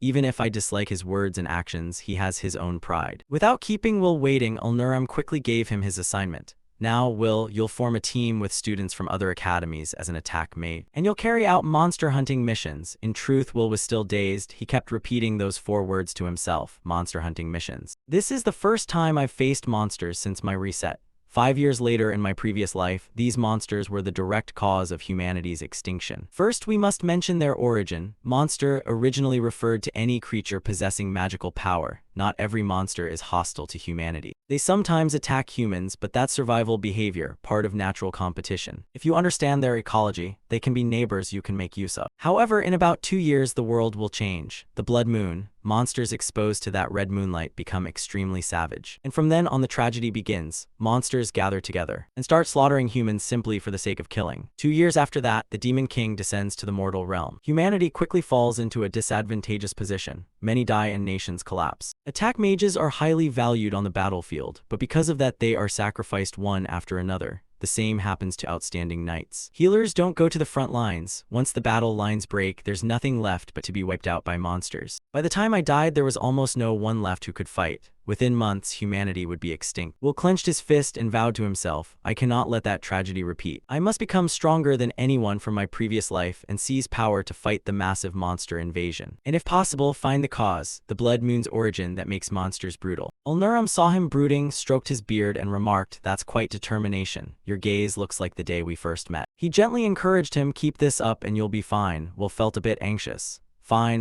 the teachers take field training very seriously. Ulnuram walked over and put a hand on his shoulder, looking amused. That's part of it, but I especially wanted to speak with you. Will looked at him puzzled, eyes wide and naive like a startled fawn. After talking with Ulnuram, Will went to the assembly point for those selected for field training. He and Erica were already there. They were just waiting for the remaining person, Sirius. After a while there was movement. Sirius arrived, and ahead of him strode the burly Bode. Will stepped in front of him and spoke first. I've heard you're strict because you care about your students. Bode leaned his face close to Will's and let out a fierce shout. He stood up straight with hands on his hips, voice full of ferocity. I don't know what you're talking about, but you're weak trash. If you can't land a hit on me, don't be arrogant.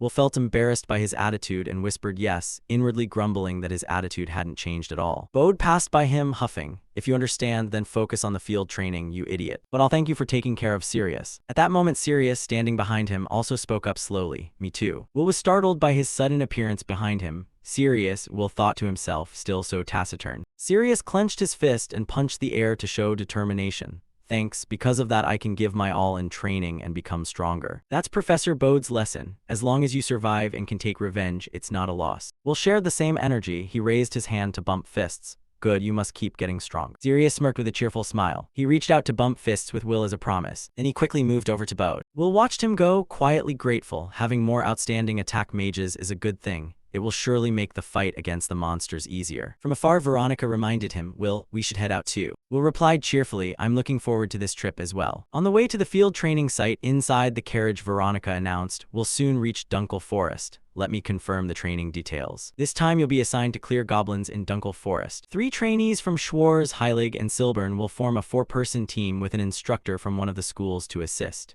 Erica asked, have the team members already been decided? Veronica confirmed to her, yes, Erica is on my team too. Erica thought to herself that it was better than being paired with strangers, though Professor Veronica was a bit intimidating. Then Veronica briefly described Will's teammates. Your team isn't ordinary either. We're here. Veronica led the way, stepping down first and announcing, let's go. Participants from Silburn seem to be here already. Will also stepped out of the carriage, recalling his past life and confirming, Silburn, I knew of them in my previous life, but we aren't really acquainted now. Suddenly a sweet female voice called out, Lord Will. Marie rushed over and hugged Will tightly. I've been waiting for the day to meet you. Her action stunned everyone standing there. Will was squeezed breathless. He politely raised his hands in the air and said, wait, sorry, but I don't know who you are. Marie realized she had overdone it and she let go of him. Oh, right. After all, we didn't really have a proper conversation back then. She then officially introduced herself. I'm Marie Goldgren, granddaughter of Schwarz Academy's headmaster, Ulnuram Goldgren. Upon her introduction, Will realized she was the girl from before. His memories of Marie now flashed clearly through his mind. Will was a bit surprised and murmured that he hadn't expected to meet the girl he once healed at the headmaster's house here. He asked about her health. Since then, how have you been? Marie flexed both hands to confirm, completely fine, sir. I'm sorry I couldn't properly thank you back then. Will hurriedly waved his hand. It's fine. My grandfather already recommended you to Schwarz Academy. Marie pointed to herself and insisted, but I still want to find a way to repay this favor. Since I don't have magical talent, I joined Silbern Academy and poured myself into sword training. Thanks to that, I topped my academy's recruitment. Will was surprised by her talent and couldn't help exclaiming, top of the class, really. Marie shyly covered the corner of her smiling mouth. Turns out I'm gifted with the sword.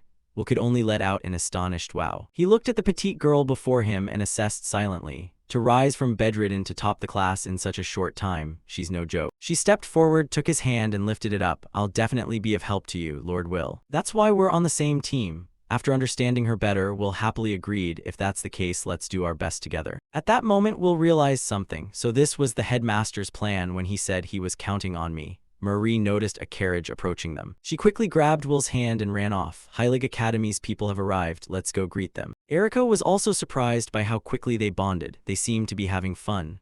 Veronica added, we should liven up our team's atmosphere a bit. Marie took his hand and led him to the carriage, fidgeting as she searched. Where are our team members? Is Lord Ren and Lord Turf here? He reacted slightly when he heard the name Ren Hu. A voice from inside the carriage replied calmly, don't rush me, I'm coming out now. The person finally stepped down from the carriage. He introduced himself and asked the first question, I am Ren. Are you the students joining my team? This man was Heilig Academy instructor Ren Kaitos. Upon seeing him, Will became extremely excited. Master. He was the master who taught me healing magic in my previous life, the best healer I ever knew. He was so happy his body trembled slightly, being on the same team like this. Behind Ren was another person. The young man called out to him, teacher, step aside a bit, I can't get down. When he stepped down, Marie quickly greeted him first. You must be Lord Turf, I'm Marie from Silbern. Turf pushed up his glasses and politely replied, pleased to meet you all. After adjusting his glasses, Turf saw Will and Marie holding hands tightly and was struck like a thunderbolt. The excitement and cheerfulness vanished, leaving only indifference and you. Will didn't notice. He cheerfully introduced himself. I'm Will from Schwarz. Turf turned away, voice tinged with disappointment and a hint of contempt, and attack mage Huh. After everyone finished introducing themselves, Ren turned and yawned. All right, this is Ren's group, do as you please, I will just observe. Marie was a bit surprised by his laissez-faire attitude. Working like that, Will treated it as routine. Master is always like that. He quietly followed behind him. Will made a request, may I call you Master? Ren was slightly surprised by the proposal, why call me that? Will quickly explained his reason. I can use healing magic too, but I currently have no instructor, so I thought I could learn from you. Ren was amazed at his ability, a combat mage who also knows healing magic. I vaguely heard about this before, truly an intentionally arranged team. Will asked again to confirm, is that okay, Master?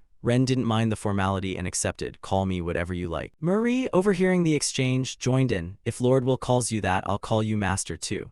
Turf, trailing behind like Marie's shadow, called after her, wait, Marie. Erica was once again surprised at how quickly Will and his teammates adapted and became close. Veronica didn't want to be outdone. We can't fall behind either. In this operation, each team will take responsibility for a designated area. We'll use this tent as our base. The goblins' territory lies a bit deeper, so Will, Marie, and Master should depart immediately.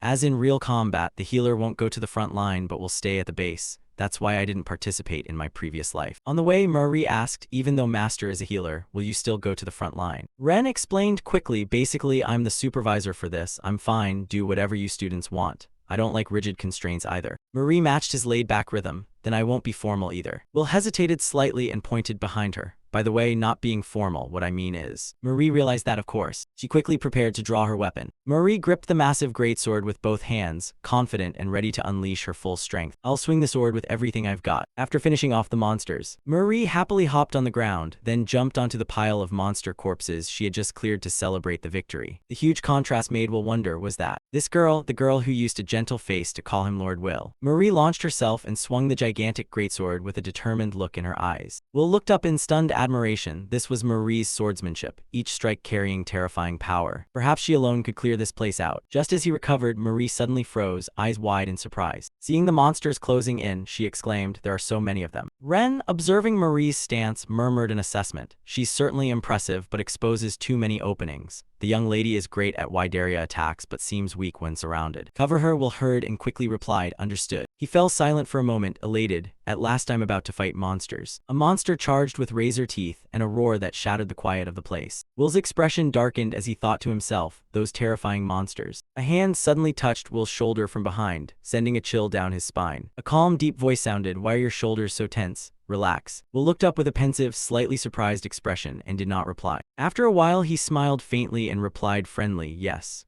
Will thought to himself, just like before, this person is the same. His fingertips touched together, forming a blinding source of power. Will raised his hands to cast a spell called Body Enhancement. The tips of his boots shifted slightly, his starting stance ready to sprint. Will dashed forward and with only a few light sword strikes had nearly slain half the monsters. Two backs immediately collided. "They're counting on you over there, yes." Will quickly seized the advantage, wielding his sword with authority as blood sprayed everywhere. He seemed to relax and exhaled comfortably, so this is what fighting with healing magic feels like. In an instant the monsters were completely annihilated, sprawled on the ground. He thought to himself, not bad at all. Good, it works on monsters too. Will picked up the knife and pondered. The blade Professor Veronica gave him was sharply honed, very different from Ulps's knife. Marie joyfully jumped up, heart blooming, her explosive strength like a spring combined with skilled swordplay. Lord, Will is amazing. Ren, standing in the middle, suddenly spoke, "All right, that's enough for the first day. Let's return." The smile at her lips faded. Marie looked down, resigned, suddenly feeling much lighter. Will added, "That's thanks to you, Master." He thought to himself quietly, if you evaluate healing magic it would have metrics like wound severity or what illnesses can be cured. But Master strength is recovery speed, healing so naturally that one might not even notice magic is being used. Because of that non-healers can't grasp how remarkable it is. I once asked him about it. Suddenly he waved his hand and smiled calmly. "I can't be doing flashy displays like that. As long as they're healed, that's all that matters." Ren walked on, leaving falling leaves and the lonely forest behind. The world didn't know, but the greatest healer in the world was Ren. Still, this was a pretty good squad. The four sat clustered around the mess table and Ren broke the silence directly. "Score for today achieved." Turf also suddenly spoke up. "Everyone's back and no one is injured, so I didn't really have to do anything." Ren raised his bowl and praised loudly, "Not at all. Supplying recovery through mess meals is also a healer's duty, right? That bowl is Turf's special recovery soup, with Ren's seasoning." Turf looked up and said softly, "You've done very well, Master." He snorted and spoke politely, "That flavor is partly thanks to my special spice." Marie opposite laughed with delight and flattered, "Master is truly amazing, not only as a healer but also clearly knowledgeable about the front lines. I wonder why." Ren nodded contentedly and explained, "The front line is where most people get wounded. If you heal them there, basic knowledge naturally accumulates." Turf added, "Master travels to many different locations often. That's why he rarely teaches formal classes." Will sipped his soup and enjoyed it. "Aren't those locations dangerous? I'm confident in my ability to run away though." Ren raised his hand and spoke firmly, "I say that, but unless it's to save someone I never run away. Losing the Master would be a devastating blow to humanity. Not just because he's an excellent healer, but because he's one of the few who knows what to do in real combat situations." Will thought to himself, destiny may have changed for me and the others, but there's still time before that incident happens. His gaze narrowed, more pensive than ever. No one knew why he kept scooping soup and swearing he'd never let Master die in this life. Will lifted the big bowl and gulped quickly.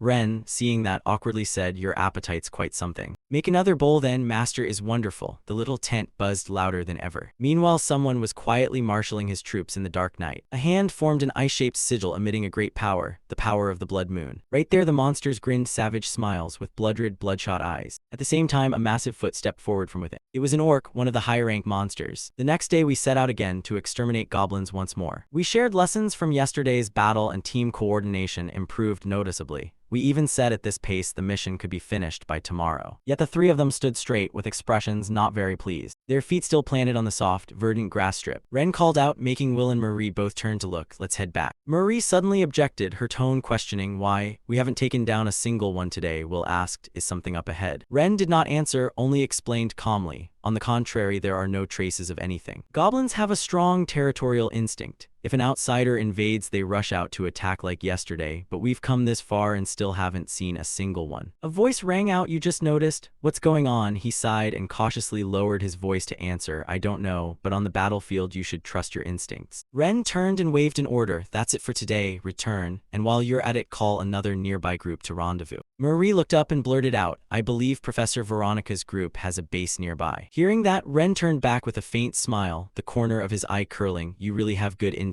Let's go. Will stepped forward, scanning the surroundings bit by bit with his eyes. The three walked through the wild mountains and forest, not a single animal in sight, behavior abnormal compared to their habits.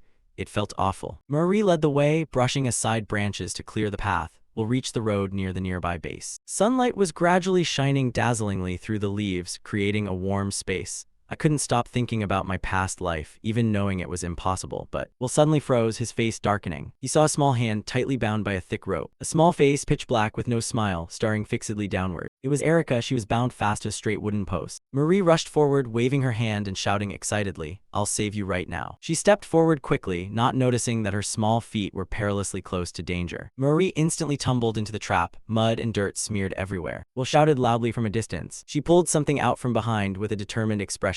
That thing was being quickly dragged out of the ground by Marie. She raised the spear to shield them. She gave a bright smile and reassured, I'm fine. The two stood frozen in place, saying nothing. A trap, and they used Erica as bait. Before Will could recover, Ren stepped directly in front of him and shouted, Hey, more of them are coming. A sharp spear was flying fast toward them. The two immediately took up defensive stances, furious, and yelled, We're surrounded. The monsters charged forward in a frenzy. At that moment, Marie also quickly struggled up out of the pit mouth. Will's gaze was now cold and terrifying. He lowered his voice and said, We're surrounded. The monsters kept coming closer, showing no fear. Will frowned and cursed inwardly. How cunning, they're hunting humans. This is exactly like the monster transformation after a red moon. No, the red moon shouldn't appear for another 2 years. Could that tragedy already be starting? Erica, bound, suddenly gave a low, uncomfortable groan. He turned his head and was surprised, thinking silently, she's still alive. There's no time to think about this. I gained strength to fight for moments like this. Marie gripped the greatsword in her hand, feeling a pang as she thought, so many of them. Lucky she's alive, but Will jumped down shouting, Leave it to me, combining plant control with what I've learned. He opened his mouth and shouted an order, Manifest yourself. The monsters, unwilling to yield, responded with a roar. Will looked back, saw her anxious demeanor, and said bluntly, Marie, you don't need to be on the front line. Being behind the melee unit makes it easier to exploit openings. She heard this and replied quickly, Copy that. More importantly, charge your energy accurately. Her whole body lit up brilliantly. Her feet suddenly froze, as if unable to believe what she was witnessing. Then unleash a wide area attack to break their formation. Marie didn't stand still either and declared, Watch my full power strike. Suddenly someone from behind attempted a sneak attack. But suddenly, with a single sword stroke, Will quickly took him down. A voice rang out, I'll cover you. Don't let any get through. That one was left right behind her, sprawled on the grass. Ren from afar praised them without restraint. Well done, you two. I'll rescue her. Will sprinted off, replying loudly, Count on you, master. Suddenly he turned his head, a chill surged up this bad feeling. His pupils immediately dilated. The red moon's influence makes them ferocious. Ren quickly ran toward Erica. He stepped briskly, not noticing that the ground beneath was changing. A tall silhouette rose up to block the view, showing that the monsters were coordinating. It was an orc hiding underground. Not good, the distance is too far, I won't make it in time. It raised its hand and swung a fist at Ren. In a previous life it was like this too. Master never abandoned the wounded.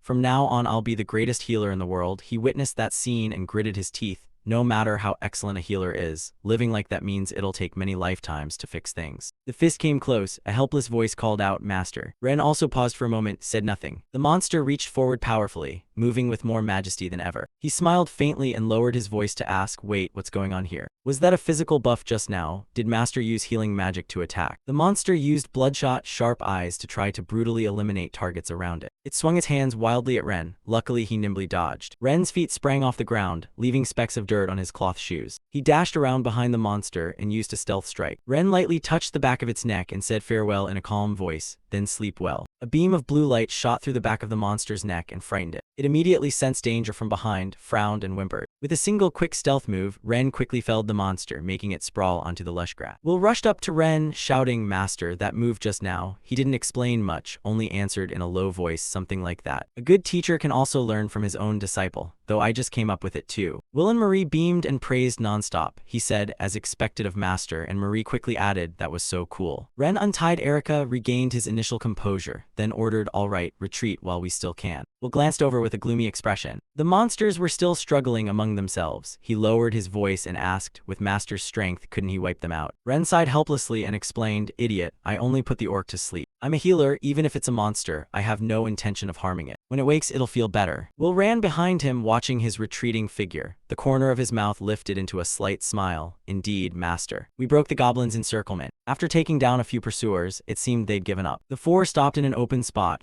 Ren said this should be a place to rest a bit. Ren reached out, trying to heal Erica. He murmured, hey kid, wake up. She suddenly opened her eyes wide in surprise. Erica sat up. The first thing she asked was, where is this? Marie immediately reassured her, you're safe. Will put a hand respectfully and asked politely, sorry to ask as you wake, but what happened? Why were you alone? Erica showed a flash of panic, clutching her head and asking fearfully, alone. Yesterday's expedition went very smoothly. I didn't hold anyone back. But whenever I let my guard down, bad things happen. This morning when I woke up, Professor Veronica was gone. Will suddenly repeated the name Professor Veronica. Erica recounted everything. She left a note saying to await orders but didn't say when she'd return, so I was very worried. While discussing with the other two, somehow I ended up going to look for her. His face darkened as he looked her over suspiciously. They persuaded you and you couldn't refuse, right? He thought, typical Erica, but this can't be taken lightly. One wrong step and someone could die. None of us are prepared enough to face situations far different from class or drills. Erica didn't answer, just continued anxiously. After entering the forest, I smelled a sweet scent, and when I woke up it was already this time. Ren buried his head in his hands helplessly and blurted out, so the goblins used a sedative, the earlier trap and their cooperation with the orc. What on earth is going on? No, now's not the time to mull that over. Anyway, your base is nearby, let's rendezvous with the other two. The four of them lined up and moved off quickly. Erica, walking ahead, suddenly halted and lowered her voice, over here, wait. She looked up, a hint of panic on her face. Looking at the wreckage before them, she said flatly, the base has been destroyed. Marie suddenly spoke up, I've been looking into this already. Goblins are highly territorial, meaning they normally won't leave their domain. So a base placed outside their territory should have been safe, yet it's like this. Why? Will pondered for a long time. Proactively attacking humans is also a trait of monsters after a red moon, which can't be explained right now. Ren crouched low to scout the surroundings and then spoke up. There's no sign of fighting either. It seems the two of them ran off somewhere. We'll split up, I'll go find those two. You three rendezvous with Turf and leave the forest. Don't assume your base is safe. Stay alert. The quick reply came, Roger, understood. We hurried back to our base. Will shoved the door open and called loudly, Turf, are you okay? Turf, who was cooking, froze at the noise and then asked in turn, you're back. Lunch isn't finished yet. Marie finally breathed a sigh of relief. Thank goodness you're safe. Turf still didn't understand and asked, what's going on? Will turned and walked away with Erica, calling back, we'll explain later. We must leave now, right? He froze for a moment, eyes widening. The two of them were briefly stunned by the sight before them. He murmured, it seems we've been being watched. Erica gaped in shock and shouted, what do we do? What do we do? In response to that surprise, Will said, I've been thinking about how weak I've been. Erica froze as if catching his meaning and asked, you mean? He turned, the corner of his mouth twitching up, and said softly, take it down, the three of us together. I believe we can win. The monster still stood there, towering and terrifyingly resolute. Will watched the monsters carefully. Facing this large pack, coordination among the three of us is a matter of survival. He reminded his teammates, Marie, don't rush forward like before, just use your strikes to support the vanguard. No sooner said than done. Will acted at once. Let the wood golem take the vanguard position. He kept issuing the best tactics. Erica should use fire to halt the goblins' advance. But Erica felt deeply insecure. How could someone like me be taken so easily? Still, Will smiled to encourage her. It's fine, your fire will be very useful. Recognized, Erica couldn't help but be surprised. She was still worried and trying to regain her composure. Not wanting to let Will down, Erica summoned all her strength to cast fire magic. In an instant, the goblins were surrounded by flames. Fearing being burned alive, they began to fall back one by one. Erica shouted happily, I did it. But Will barely had time to relax before he noticed something odd. Great, we won't be overwhelmed by a giant wave of goblins all at once now. From the flames, a solid leg stepped out slowly. Its rippling muscles forced the flames to withdraw. It was an orc. It strode out arrogantly, deliberately challenging them. Will was somewhat surprised. It turned out to be on a completely different level from the goblins. With that thought, he ordered the wood golem to charge. At the same time, he directed Erica to coordinate rhythmically. Erica, fire. She accepted the order quickly, got it. The golem's body became wreathed in flames, and it lunged at the orc. The fire spread onto the orc's body, making him convulse in pain and roar. Seizing the moment, Will called for help. Marie. Marie caught the opportunity quickly. I've got it. She swung her sword with force, sending him flying. He tumbled and sprawled on the ground. Marie happily slapped Erica's hand in celebration. Great team. Will still didn't dare relax. The coordination was certainly good, but what troubled him was that the orc kept getting back up, as if that wasn't enough. Will was clear-headed enough to recognize its strength, a regenerative ability. Marie began to worry, do we have to keep doing this until it can no longer revive? Will didn't rush. He pondered, is its regeneration limited? There's no guarantee we can defeat it by repeating attacks like this.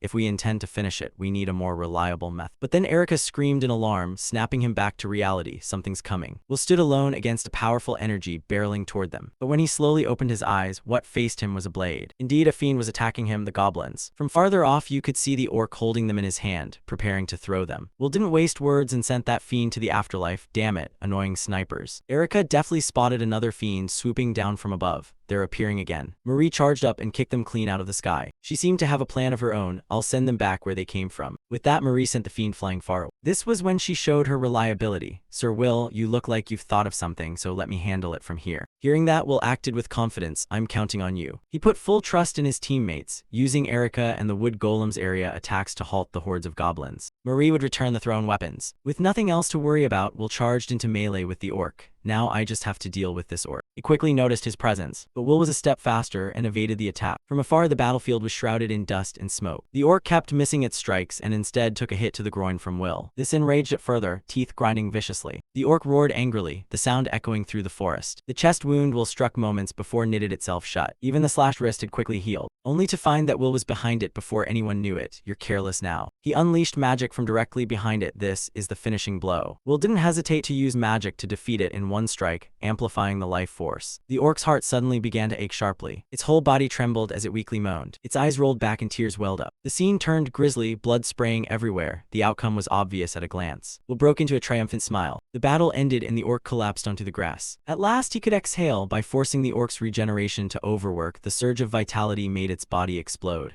It couldn't regenerate from that. Then he turned and proudly declared, now the only thing left is to wipe out the remaining goblins. After his proclamation, one by one, the monsters were sent to their eternal rest. Heads and limbs lay scattered on the ground. The final battle was over. Before them lay a battlefield piled with monster corpses. Will could finally relax his whole body in this state. Erika, having been fighting all this time, was exhausted. Only Marie remained energetic, rushing over cheerfully. We've totally won, right? Will didn't spare praise for the girls. Everyone's coordination was great. Erika still looked frightened, but thankfully we managed. But Will remained uneasy. It wasn't over yet, others were still. At another location in the forest, a raging tornado was sweeping everything away. Will's group also witnessed it, and he immediately recognized it as Sirius. Thinking that Will led the way, if we head toward that vortex, we should be able to regroup with the other teams. At the same time, Sirius was rebalancing his magic. A call suddenly made him look over. Sirius, are you alright? Seeing Will's group intact, Sirius breathed easier, glad everyone was okay. Not far from them, someone stomping on a pile of monsters called out, hey. It was Bode. He looked puzzled. Something about this formation felt off. Where are Professor and the others? At that moment, Ren appeared from who knows where and replied, we're here. Seeing him, Will hurried over. Master, we found 2 people, Ren explained. Consider it done. Then a vortex rose, so we headed that way. He patted Will's shoulder with satisfaction. Everyone did well. I trusted you all and I'm glad no one was hurt. The group received the praise and beamed with smiles. Bode chimed in with a reminder. The mood's like it's all over, but we're still missing someone. Hearing that, Will scanned again. Right, Professor Veronica. Bode remained uneasy. I'm not overly worried about her, but we can't just leave without saying anything. Ren immediately proposed a plan. We'll watch the remaining students. Anyone who can fend for themselves splits off to search. He seemed agreed. Yes, serious. The next assigned pair was Will. Go find them, the 2 of you go search. The 2 men obeyed at once. Yes, understood. A while later, Will set off to find the missing. I'll enhance my hearing to sense living presences. Suddenly, a sound rang in his ear, but he wasn't practiced enough to distinguish it, so he had to search manually. Looking toward the sound, he saw Veronica's back. Found you good, she seemed safe. Will quickly called out, Professor Veronica. In her hand, she was holding a glowing red stone. Veronica heard the voice and slowly turned her head. The moment he saw it, Will's face darkened. The light, could it be like the red moon? She quickly tucked the stone into her pocket. Veronica frowned and asked Will, what are you doing here? He hadn't fully collected himself yet. Then he remembered the main issue. I'm looking for the professors. The monsters went berserk, so the field training probably ended. Strangely, she passed by coldly. Is that so? Then let's go back. Sensing something off, Will immediately called back. Wait. He asked bluntly, what was that stone just now? But Veronica brushed it off. It's nothing. Will pressed on. You say it's nothing, and what have you been doing all this time? Abandoning the students like that. The more he questioned, the more anxious he became, his body beginning to tremble. Please answer me. Veronica froze at his words. She spoke in a low, deadly tone. Sorry, but it seems I have no other choice. Veronica's eyes held a clear threat. It'd be better if you kept quiet about this. Even Will didn't know how things had turned out this way. But in the end, she turned and walked away without acting. Don't worry, I won't do anything bad. After that, I couldn't say anything more to Professor Veronica. Even if I wanted to press her further, I didn't have the authority. More importantly, I'm not ready to doubt Professor Veronica, my comrade from a previous life, and thus the field training ended. The next day, since returning from the training, Will still felt unsettled. He barely slept last night. This means Professor Veronica is connected to the Red Moon event, but in my previous life. Lost in thought, he saw something up ahead. Two people were speaking mysteriously in front of the gate. The person was none other than the one he had been thinking about, Professor Veronica. He quickly dampened his mana and concealed his aura. Will pressed into a corner by the wall and enabled eavesdropping. He couldn't be discovered. The man facing Veronica asked in a low voice, "Yes, I've received your request to leave the academy. Where do you intend to go?" But she replied curtly, "Personal matters." Will's mind raced. Her personal matter outside the academy likely involved that red stone. Resolving to follow her, he decided he had no choice but to tail her. Veronica left the academy shortly after. From behind, Will officially began to shadow her. Will felt he was acting too hastily, following her without thinking. Lost in thought, in the blink of an eye, Veronica's figure was gone. If I'm wrong, then I'm truly a stalker. Memories from his previous life surged back. Will couldn't obsess over being misunderstood, especially with a chance to uncover that tragedy. He vowed to clear Veronica's name. Something unfamiliar made Will look around. After all, this was his first return here since his past life. After I graduated from the Healing Academy, monsters ran rampant and I was sent to battlefields everywhere.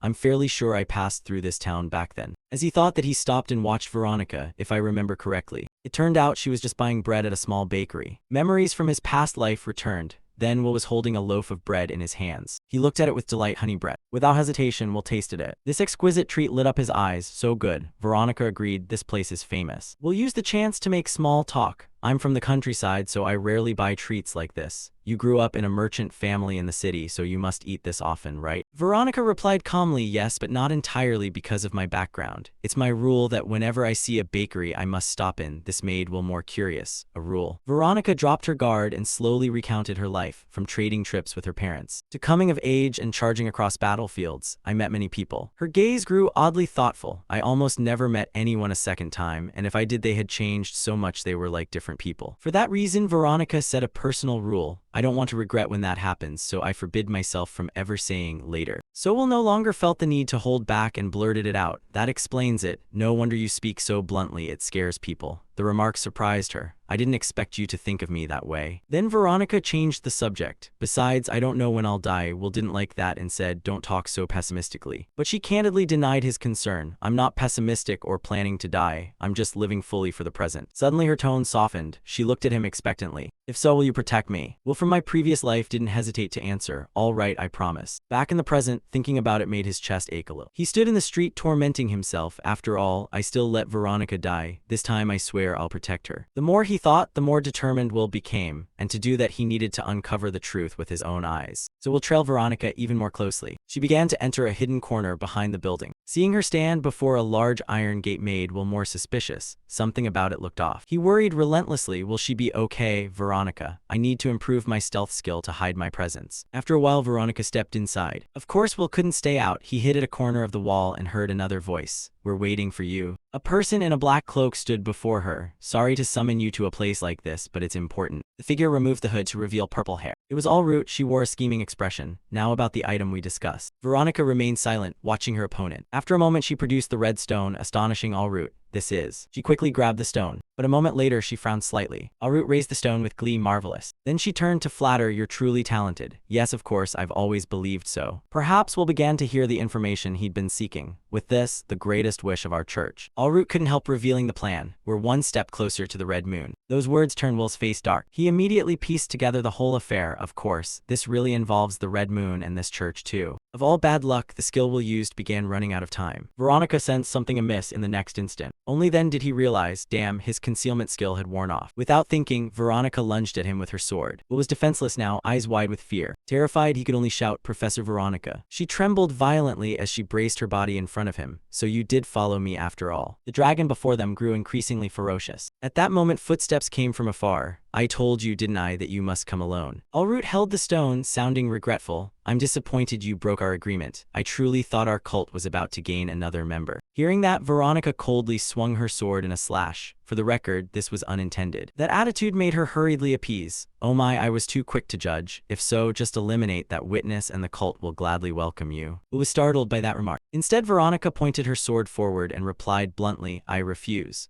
I came here only to investigate. Alroot narrowed her eyes and appraised her. I have no intention of sacrificing my valuable disciple. Seeing the tension, he hurriedly stood up. Professor Veronica, I'm sorry, but I need to know what's going on. Veronica immediately turned back and cut in. It's my fault for not explaining sooner. That day I sensed something unusual in the forest. What I found there was a monster gone berserk. A cold flash lit her eyes. Before her beneath the grass lay a red stone. Veronica picked it up then, this stone, this feeling. She clenched her fist and poured a source of mana into it. When I infused magic into it, it emitted a red light. Then Allroot, as if having waited long, stepped forward. Unexpectedly, I found a potential fellow believer in a place like this. She pressed her hands together in a prayerful gesture. This must be guidance from above and proof of the mission I've been given. Seeing that, Veronica became immediately wary. Who are you? Allroot smiled and closed the distance. I would love to tell you many things, but we have rules. She raised a finger and lowered her voice to warn, if you want to learn about that stone and about us, there are 2 conditions. Before Veronica could speak, the other rambled on. First, you must make it glow again to verify your qualifications.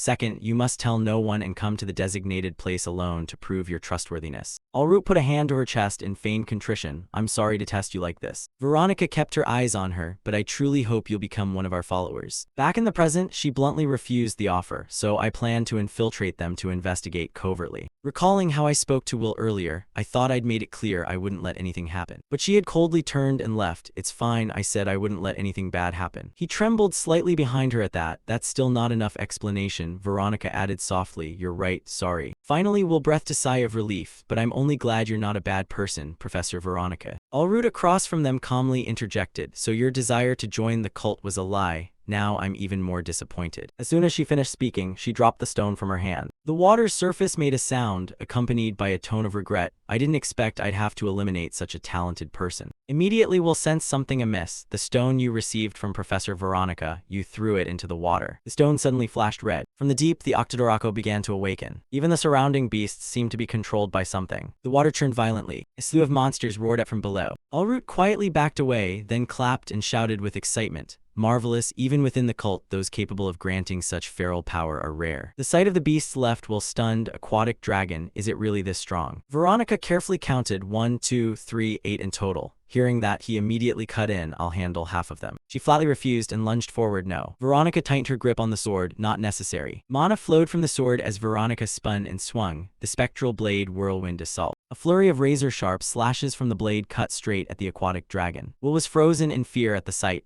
No wonder she's Professor Veronica. At that moment, a cold glint flashed in Veronica's eyes. The torso of one aquatic dragon collapsed to the ground. Seeing that, she sprang back and dodged quickly. Will rushed over anxiously and asked, Are you okay? Veronica steadied her breath and answered, I'm fine. Looking at the twitching body, she was briefly stunned. Impossible. It took that full strike and it's still alive. No matter how strong its regeneration, how could it not die instantly after being decapitated? Heads very quickly grew back, terrifying them both, and it even regenerated from there. No healing magic could do that. Will drew his dagger, preparing to fight. Something's wrong, could it be? An aquatic dragon suddenly lunged at him. It plunged its head into the ground. Will quickly dodged. He spun and swung the dagger in his hand. The slash abruptly stopped at the creature's flesh layer. Will trembled, trying to pull the blade free. This limp body, I knew it. He immediately wrapped his arms around its body. Then he shouted a warning, Professor Veronica, I have a trick I want to try. Please step back. Veronica said little and retreated. Understood, but don't overdo it. Will activated his physical enhancement, releasing his limits. He called out just a little harder. His feet dug into the ground. His fingers dug into the aquatic dragon's scales. Then Will heaved it up, revealing a massive Octodorako. Come out, hurry, hurry. Only then did Veronica fully see it, so that's what it was. I thought it had been decapitated and still not died. The sight of the Octodorako made her shudder. Turns out that wasn't a head but a leg. The giant that had appeared was the soft-bodied monster Octodorako. The familiar sound of footsteps came again, so you saw through that dragon's true form in an instant. Allroot put a hand to her chest and sighed, wonderful. No, not wonderful at all. Then she shouted loudly, the sect doesn't seek combat ability. If we can't eliminate you here, it'll be troublesome. After that, Allroot slowly produced an item. At this rate, I'll be acting against the sect's wishes. The mysterious sect member Allroot took out a staff and declared, therefore I, Allroot, will take permission to handle this matter myself. Will seem to have planned ahead. Professor Veronica, could you deal with that monster for me? Recalling her earlier moves, he explained, your spectral sword will deal with that soft body more effectively than my method. Veronica still looked uneasy. She agreed, but she couldn't let her student be in danger. Will suddenly grabbed her hand. Power from his body quickly flowed through, fortifying her physique. When finished, he smiled and said, "After I take it down, I'll be right back." Veronica blinked at the instruction, "Be careful until then." The corner of her mouth twitched into a smile as she murmured, "I've got a bold student." Immediately, Veronica advanced with her sword. "Fine, but you must be careful about one thing." She glanced back and whispered something small. "That one might be." Will's eyes widened in shock. "No way." Hearing that, Veronica reminded him, "You proved it's not impossible yourself." He understood and immediately ran off. "Got it." Allroot remained composed where she stood. That was fast. The corner of her mouth curled into a smug smile. "Then I shall." At that moment, Will prepared to swing his knife. Allroot effortlessly blocked the attack immediately. He was briefly stunned inwardly. She blocked it. Seeing him wildly slashing, Allroot showed excitement. "Looks like you have great talent too." Her gaze flicked to the side. Then both temporarily paused their attacks. Allroot touched the cut on her face. "It just grazed me." Her finger traced the fresh blood lightly. "It hurts so." A stream of power flowed from her fingertip. "Let me heal myself." At that moment, Veronica stepped forward. That stone carried passive mana waves identical to offensive magic. "I used the inverse method. In other words, she is it." Seeing the wound net, she immediately realized, "Like you, a battle-capable healer." That information stunned Will for a moment. "Combat by healing magic. Did you come up with that yourself?" Allroot raised her head and explained, "Of course not. How could I invent such things?" The staff in her hand glowed. "Yet even someone like me." Allroot swung her hand and the ground immediately exploded. "This is possible thanks to the sect's teachings." Will's eyes fixed on the staff. So it existed back then, the combat techniques for healers. Recalling his past self's guilt, he should have fought himself. Will trembled and gripped his knife hilt. "How far have they come?" In front of him, Allroot continued, "On that point, it seems you were born with the talent. I'm rather jealous." Thinking of a mysterious person, she chuckled through her teeth. "I very much want you to meet him." Saying this, Allroot grew excited and asked, "What do you think? Are you interested in the sect?" Will cut in angrily, "You must be joking." He clenched his fist and said in a low voice, "I will never become your ally." Will's eyes suddenly flashed red. "Never, not even in another life." A streak of light flashed before Allroot's eyes. Energy from her body began to surge out. "What a pity." As she finished speaking, she sprang forward. Allroot swung the staff with a twisted smile. "Then I will have to destroy you after all." Will gritted his teeth and absorbed the sudden blow. He trembled as he resisted the opponent's powerful strike. Physical enhancement, when used, is quite forceful. Will thought of their mysterious demeanor and the red stone earlier, a heretical cult. The bodies and energies of the two were in opposing states. His pupils flashed. Healing magic and offensive magic. There are so many things I don't understand. Allroot before him was still crazed for battle, but I only need to interrogate her about everything to finish this. He gritted his teeth and shoved the opponent away with force. An unexpected surge of power helped Will fling her aside. "Then maybe I can avoid that tragedy." Seizing the chance, he spun quickly. Will delivered a kick straight into Allroot's body. She was unexpectedly countered and thrown back. Yet she still grinned with excitement. "At this rate, it seems I might lose." Then Allroot suddenly raised her staff high. "But I have the sect backing me." The red stone immediately pulsed light, enhancing her physique. Allroot's pupils instantly turned red. One of her arms swelled huge with power. Blue veins began to bulge along her cheekbones. Though transformed, Allroot howled in delight. Wonderful. Will already felt something was wrong. This clearly exceeded the normal physical enhancement of healing magic, and he loudly demanded, "Who taught you that magic?" Hearing this, Allroot respectfully placed a hand to her chest. It was all thanks to the teachings of the heretical sect. Remembering then, she had stood bewildered among the crowd. "Until that time, I lived recklessly without caring for anything." Allroot fumbled as she healed, cursing, "I was hired by a magic team to be a healer, just following the orders of some arrogant man. Those days were dull." Saying that, she gave a self-mocking laugh. "If you were a healer too, one day you'll understand." The other's words made him think of the Alps crowd, that this world is full of people unworthy of salvation. The red stone was then given to her. "The sect granted me power and enlightenment." The more she spoke, the more excited Allroot became. "Since then my life began to shine." Will gripped his dagger tightly and retorted, "I don't know what you've realized, but what you're doing is wrong." Then he couldn't help shouting, "At this rate many people will die." Allroot waved to block the attack. She remained calm, but it doesn't matter. As she closed the distance, she whispered, "Because the sect says it's right." Immediately after, Allroot swept her hand and sent him flying toward the wall. A mouthful of blood burst from Will's lips. She then stepped forward slowly, mocking that justice has prevailed. Will bowed his head in silence, not answering, just because of such an empty person. In his mind, he suddenly thought of loved ones, his master, Miss Veronica, and all the others who had died at her hands. Will clenched his teeth in unwillingness. Seeing this, Allroot's expression momentarily froze. He hugged his injured arm and slowly rose, surprising her. "You can still stand." Allroot's eyes widened in horror. But with all those injuries, a stream of energy gradually gathered around his arm. The wounds on it healed instantly. Allroot couldn't help but ask, "Did you heal that wound instantly? What kind of restorative power is that?" Will clutched his head and said in a low voice, "I will not forgive you." He swept his hair back to reveal sharp eyes. "I will make you pay with pain worse than death." Enraged, Allroot lunged forward. "This time I'll kill you outright so you won't have a chance to recover." Will swung his fist with terrifying force, the oppressive power making the whole space tremble. Allroot briefly couldn't withstand the blow. A smirk on his lips, Will taunted, already screaming at just that. He spun and threw another punch. I'm not done with you yet. Ulrut's eyes widened in obvious terror. Too fast. Instantly, she took a punch from him. Bright red blood poured from her nose and mouth. Ulrut was punch meters away. Then she lay motionless on the ground. Seeing that, Will slowly approached. Passed out already, we'll deal with you later. He then suddenly remembered. All right, Miss Veronica. Before them, Veronica was fighting an Octodorako. Her eyes flashed with a cold light. With a single sword stroke, she severed one of the beast's tentacles. A powerful energy radiated out.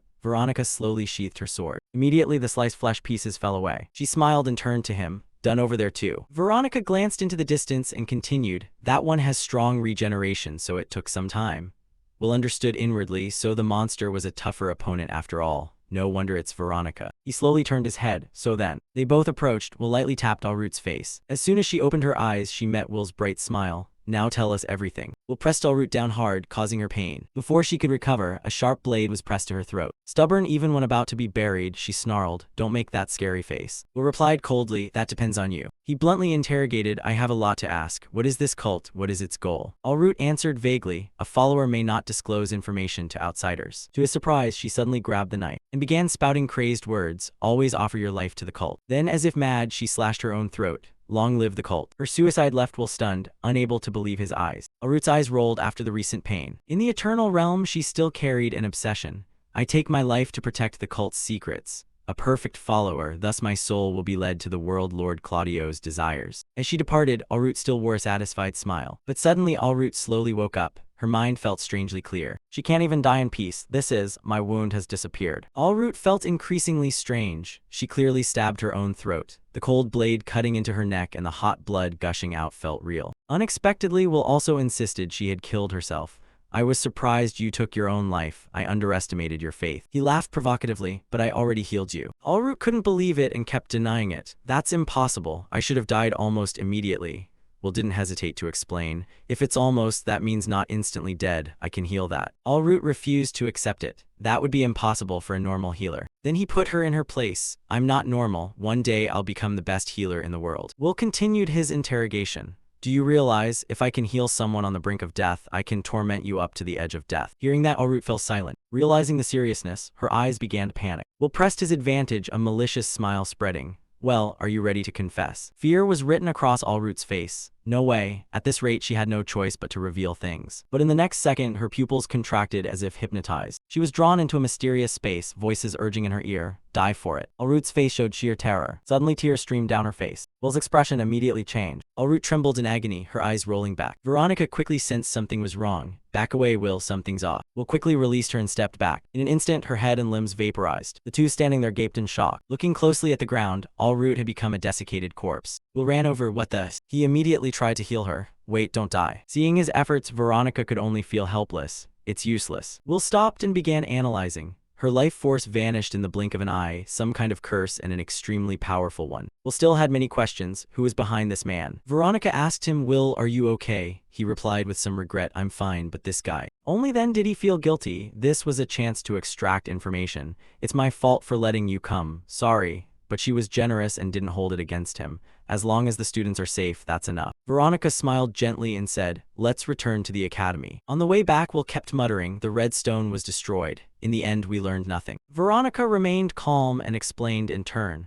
The cult's red stone made the monsters savage. Just knowing these things exist is a gain. You can't guard against things you don't even know exist. Of course, he had similar suspicions. She's right. Compared to my previous life, I'm definitely making progress. At this rate, surely. Even so, Will still had too many unresolved questions. Taking the chance, Veronica confided, honestly, I'm really glad I joined the field training. She revealed another secret. I actually insisted on coming because I was worried about you. Our academy is the only one with 2 instructors accompanying students, right? At last, some of Will's doubts were partially cleared. So that's it. Veronica only became aware of that thing in this life. He kept asking, I've always wanted to ask, how did you come up with using static mana to attack? Veronica answered honestly. She came from a merchant family and likely had many opportunities to encounter both healers and battle mages. But his thinking was a bit different. If it only took that to invent it, I feel magical research should have advanced far more. Veronica was surprised. Really? Then I don't know either. Suddenly, Veronica recalled something important, but she vaguely sensed familiarity. She felt as if someone had told her something similar when she was a child. While Will was still pondering, they arrived in front of the bakery. Could that person be connected to the cult? Veronica wanted to pop in again,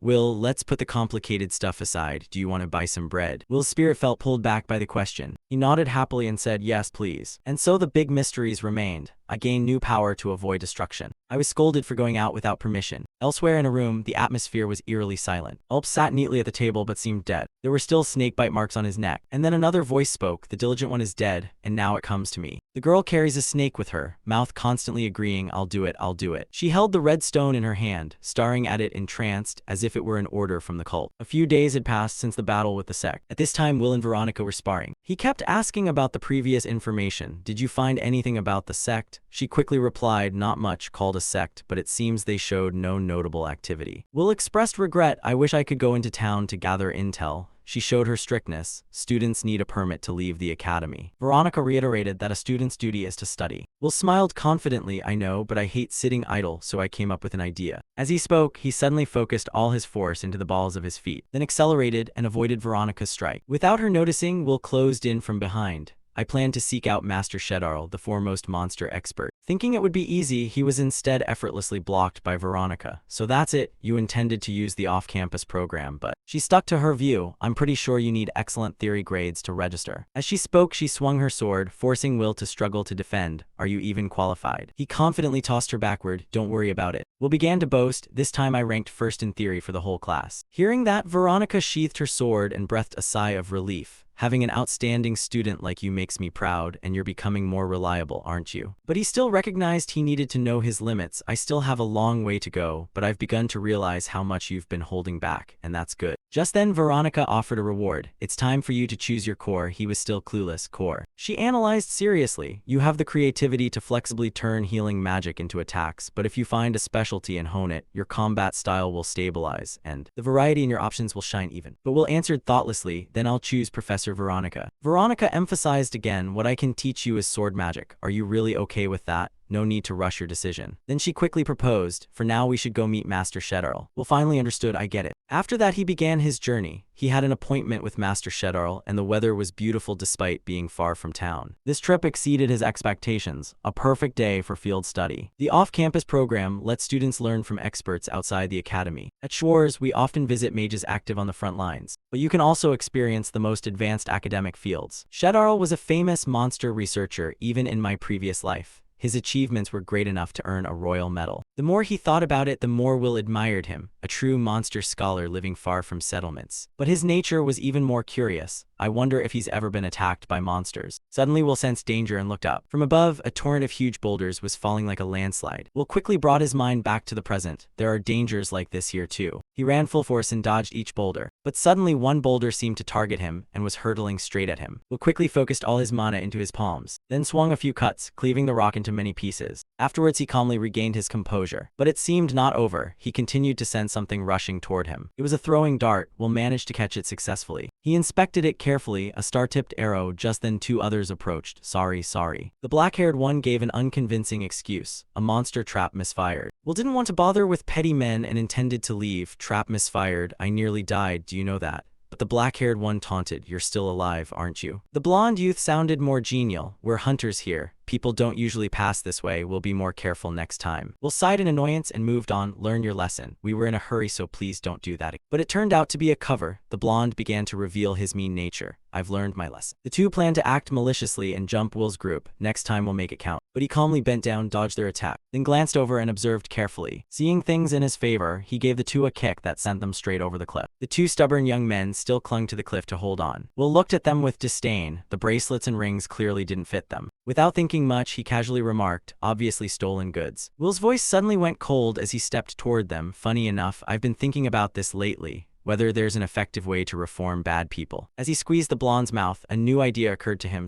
Will glared at them with murderous intent. How about brainwashing them? The blonde's whole body began to tremble. The black-haired one, still more worried about himself but mouthy, Butadin, stop it. Will flatly declared and threw him to the ground. I'm not going to stop. His smile now was enough to scare the black-haired one. Not going to stop, I've already given you a chance. Saying that, he turned and covered the man's mouth again. The black-haired man's whole body began to tremble. More importantly, the bag the two carried seemed to be holding a living creature. Skedar tapped his finger lightly on the book cover and said softly, I understand. Will explained that he used restorative magic to enhance his senses and performed a speed reading technique that flipped the pages so fast it left an afterimage.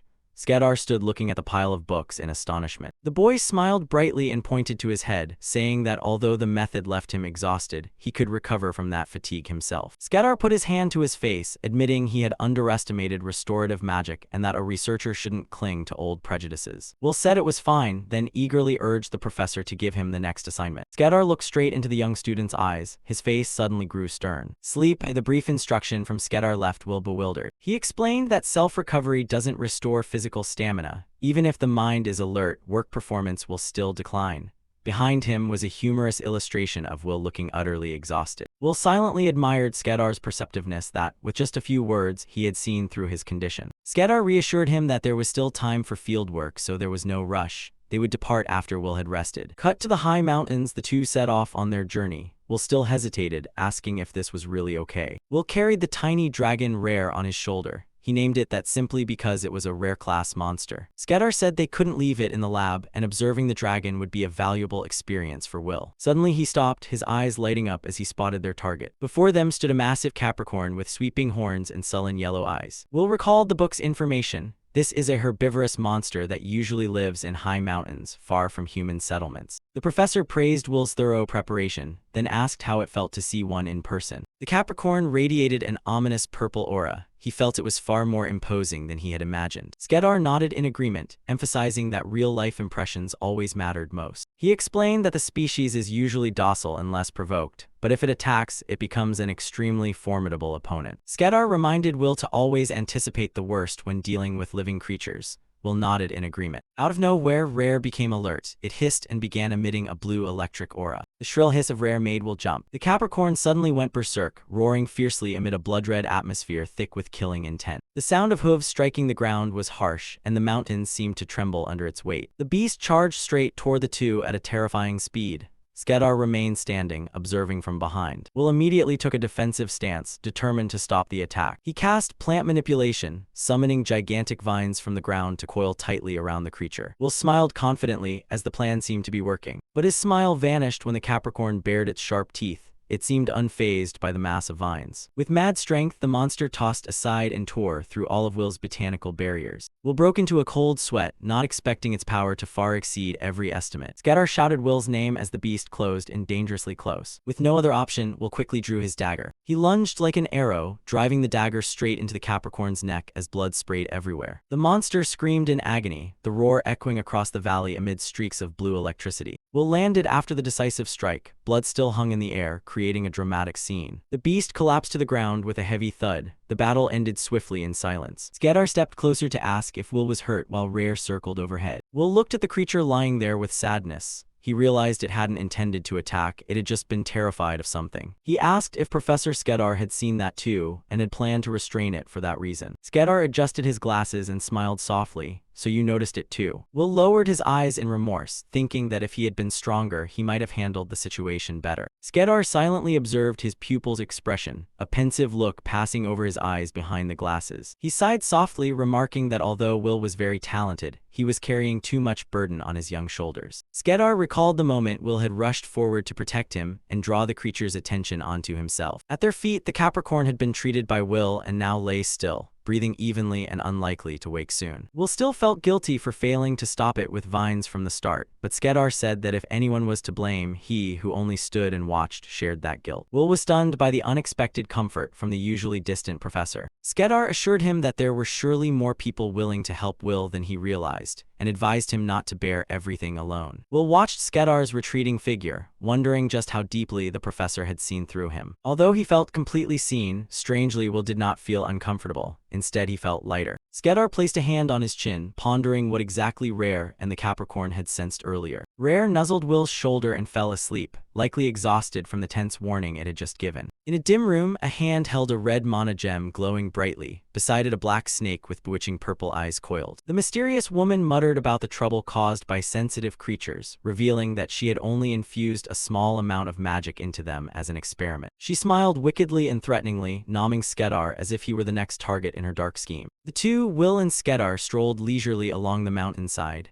Skedar recounted the trouble they had just had with the Capricorn. Despite the incident, the professor was pleased that the field exercise had gone well, having observed 4 additional monster species. As they walked, Will suddenly froze when he saw a figure ahead. A petite girl stood waiting in front of a house. At the sight of the two, the girl eagerly ran over. She threw herself into Skedar's arms, calling his name affectionately. The girl chattered excitedly about finding something glittering in the river while chasing a field mouse. Skedar adjusted his glasses and listened attentively to the child's tale. He summed it up: the girl had found a pretty stone and wanted to gift it to him. Will stood beside them, puzzled, not knowing who the girl was. Skedar explained that she was a child from a nearby settlement. This is a small village set apart in nature, where people choose a peaceful, quiet life. The girl often drops by to play and helps with trading goods with the settlement. Skedar bent down to look at the girl, and the atmosphere suddenly grew noticeably gentler. He introduced to the girl that Will was his new student, an extremely talented person. The girl curiously looked up at Will for a long while. Then she proudly declared herself the senior, since the teacher had taught her for a long time too. As if remembering something, the girl's eyes suddenly lit up. She dug in her pocket and pulled out an acorn, saying it was a greeting gift for her junior Will. Will unexpectedly took the acorn, while Rare on his shoulder began to act strangely. The girl asked whether the little dragon Rare could eat it. Will held the acorn out in front of Rare to see. Without hesitation, Rare snapped up the acorn in an instant. Curious and delighted, the girl beamed with pleasure that her gift was so enthusiastically received. After a brief commotion, the girl waved goodbye and ran off. Watching her small figure fade away, Will remarked that she was like a little storm, then asked Skedar if he was bad at dealing with children. Skedar smiled and said he liked them very much since his homeland had many children like that. He slipped his hand into his pocket and took something out. In Skedar's hand was a bright red stone. He mused that children's eyes often see things more clearly than adults. The two returned to the library, and Skedar leafed through ancient tomes about stones that drive monsters mad. He revealed that he'd asked the girl to help find strange stones, and he hadn't expected results so soon. Will curiously asked to borrow the stone for closer examination. It was the first time he had directly held an object containing such unusual mana. He recalled that the activation method was to channel static mana into it, similar to using offensive magic. As Will began to gather mana, the stone immediately reacted and emitted a brilliant red glow. Skedar was startled by the change, while Rare started growling menacingly. Suddenly, Rare lunged forward and snapped up the stone right from Will's hand. The little dragon clenched its jaws around the glowing object. With a crack, the stone shattered beneath Rare's teeth. Will went pale as Rare fell into a bad state, mana rising up and enveloping the little dragon. Fortunately, Rare calmed down and curled up to sleep.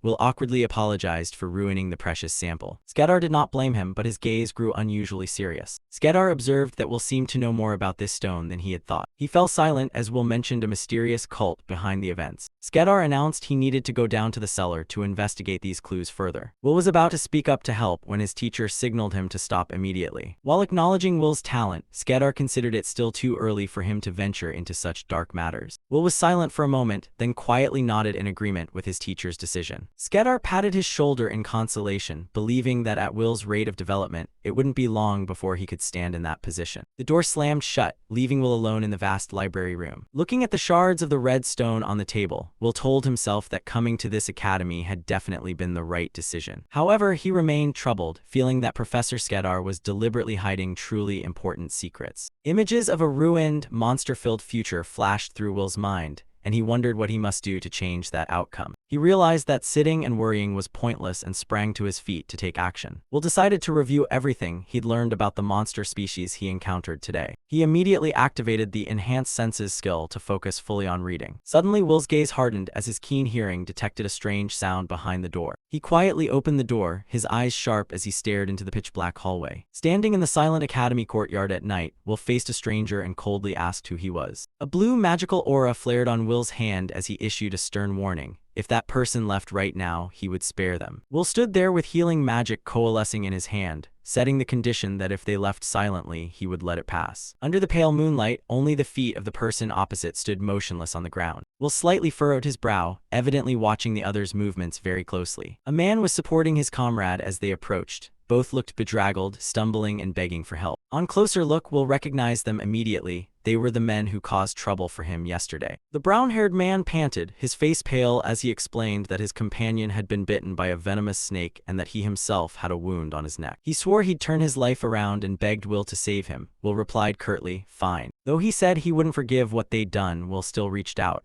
He decided to save their lives first. Will began casting a healing spell on the collapsed man. The moment the magic touched him, his eyes rolled back and his face contorted. To Will's shock, a jet-black snake with glowing purple eyes lunged out of the victim's mouth toward him. he startled and stepped back. In an instant, Will drew his short sword and blocked the monstrous snake's fanged throat. With a decisive swing, Will hurled the shadowy creature away, readying himself for battle. The black snake slithered over the blonde man's corpse, causing the remaining companion to scream in terror and collapse to the ground. A strange pair of legs appeared and the snake obediently coiled around them. A female voice rang out with sarcasm at Will's successful dodge. She appeared, Alyssa, exquisitely haughty in a purple-black gothic dress. She stroked the snake on her hand and chided it to aim better next time. Alyssa looked at Will and wondered if he might be Skedar, since he looked much younger than the rumors suggested. She propped her chin and sneered, clicking her tongue to say that in any case he looked rather tasty. Will began to sweat. Her gait suggested she wasn't used to fighting, but his instincts told him this was not simple. A dark pressure emanated from Alyssa. Will sensed clearly that she was extremely dangerous. Will pointed his sword at her and demanded her identity. She casually replied that she was about to introduce herself. She introduced herself as Alyssa, a member of the dark cult, and said she had come because she needed to meet with him. Alyssa knew Will was a monster researcher. She reached into her chest and pulled something out. It was a blazing red stone.